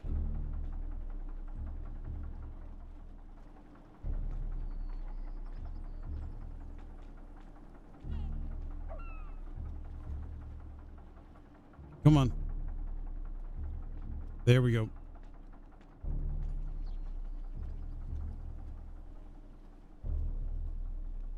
We're a ninja, chat. We're a ninja, except for we can't kill anybody. I'll get on board and then I'm out of here.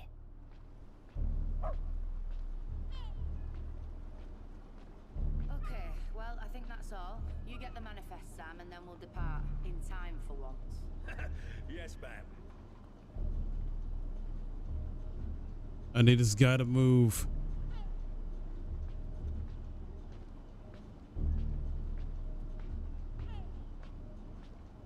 And that works. Enter. Looks like they're leaving soon. Perfect timing. Indeed. Good man, Sam. Get on board. Right, ma'am. Hold on, Herman. I'm coming. If you really are hiding at Evergreen South, I'll see you soon. And what I like about this game, Explaining to do when I see you, though. yeah.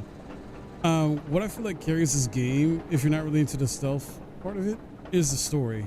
Like, so far the story, the writing's good. I don't know what's really going on, but I am intrigued. Oh, why are we stopping? Uh-oh.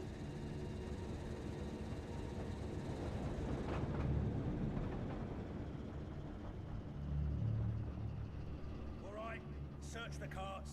If she's here, we'll find her. They'll find me. I have to get out. Ah, crap. I tried to get out sooner than that. Can I not get out sooner?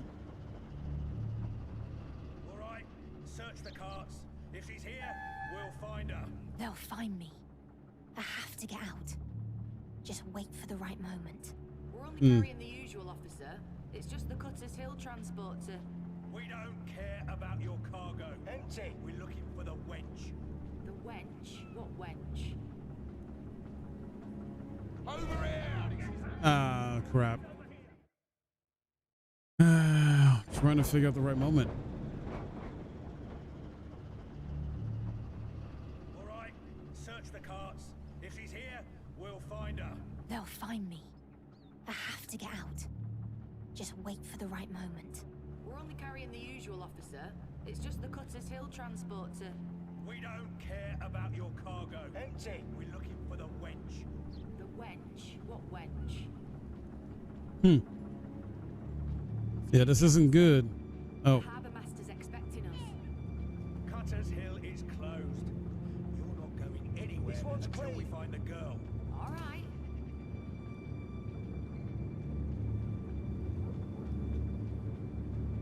Here we go. The cable system's my only option now. Looks like I'll have to go through Alva's territory after all. It's stuck. Uh-oh.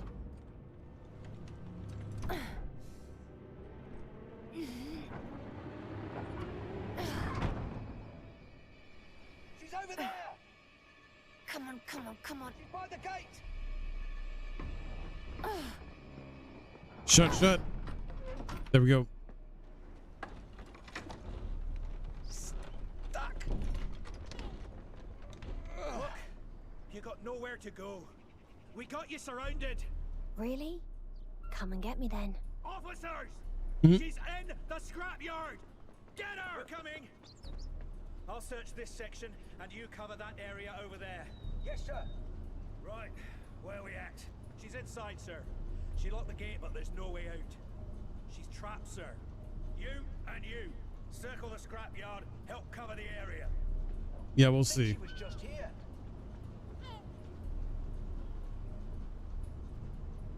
Can't lose her now.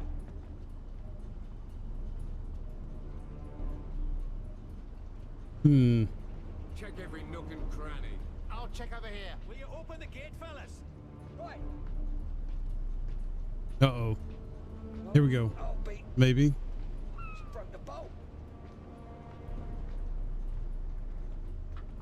Oh, there you go. You watch the gate. Make sure she can't slip out. Spread out. Form a net and reel her in. We're searching every corner now. Crap.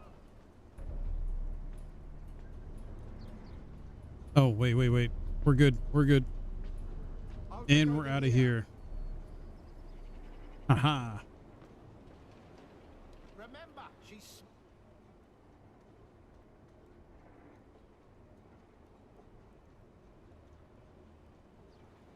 I love how you use the environment to your advantage too. Almost there. Just a little bit more. Over here! She's getting away! Out of my way!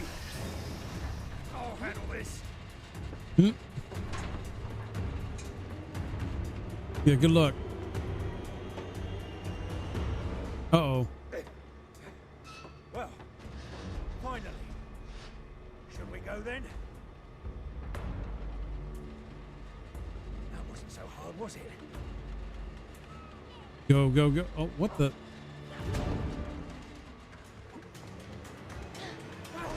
Wow. Now! That's suicide, sir! But she's right there! It's a drop to certain death, sir! Every time we go into Cutter's Hill. Is that it? That's it, I think. And I don't know if that's the end of the demo or not. But we completed chapter 1. I think that's going to be it for me, though, on that. Even if it is more to the demo, I think I'm good with that. There's a chapter 2. Wow, that's a long demo.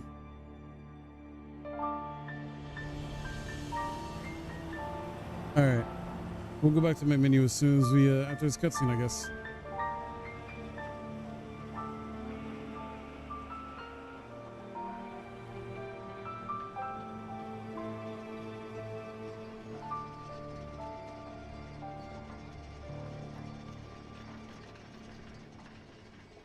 Right, I'm here. Oh, come on. I don't have time for this. Hey, Hannah. Hey, Jules. Hey, Elliot. Hey. It's good to see you. How you been? Not too bad. I'm keeping busy. And speaking of, you know anything about the police? You want to be more specific? Does he have to? Well, yeah. I might know something. Is she mad? Who, Alva? Uh-huh. Oh, yeah. Can I see her? I'm not sure she wants to see you. No? Let's find out. Come on. Oh, maybe this is the end of the demo then anyway. No? Might as well get it over with. Never mind. All right, we'll stop here. We will stop here. I'm going to return to the title menu because this was good. This was good. All right.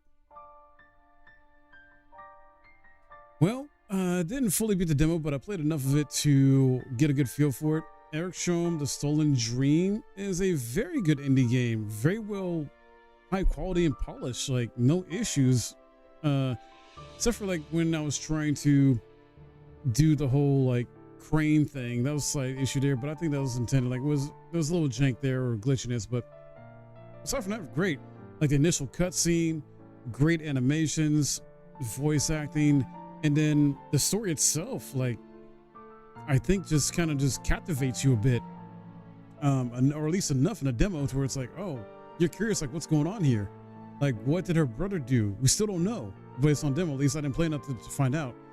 And there's gameplay wise, if you are not into this top-down stealth, then I would say at least the story should carry the game. But if you're into the gameplay and the story, then you're in for a treat here. This, honestly, I really enjoyed. It was a nice, fresh breath of air, if that's the right word I should say. Yeah, yeah. That's like a nice, different indie game in a sense. At the same time, nothing we haven't done before. There's been stealth games before, stealth action. There's, as far as I know, there's no action or way to combat the pursuers, like the cops, just like that. So I don't know if it's gonna have boss fights or like that, but I still really enjoyed it, and I recommend you check out Eric Shom, The Sloan Dream, if this is your type of game. It's on Steam. I don't think there's a release date yet.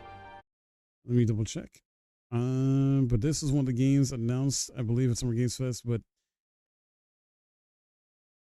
it has a very positive from a demo release. So yeah, check it out, guys. It's freaking fun. It really is. And hopefully you enjoyed this impressions video I did for the game. If you did, hit that thumbs up, subscribe for new, and I'll see you in the next video. Okay. All right, guys. That's going to be it from me on demos for tonight. Tomorrow, I got to check out this game, Wizard of Legend 2, which does its full release tomorrow. I got the settings together. We'll check it out for a bit. And then I got 3 more demos as well to check out. And then I'll probably be able to stream tomorrow because that was my plan. Nothing really else. But I'll wrap it up here, guys. You have a fantastic night, and I'll see you tomorrow. Bye-bye.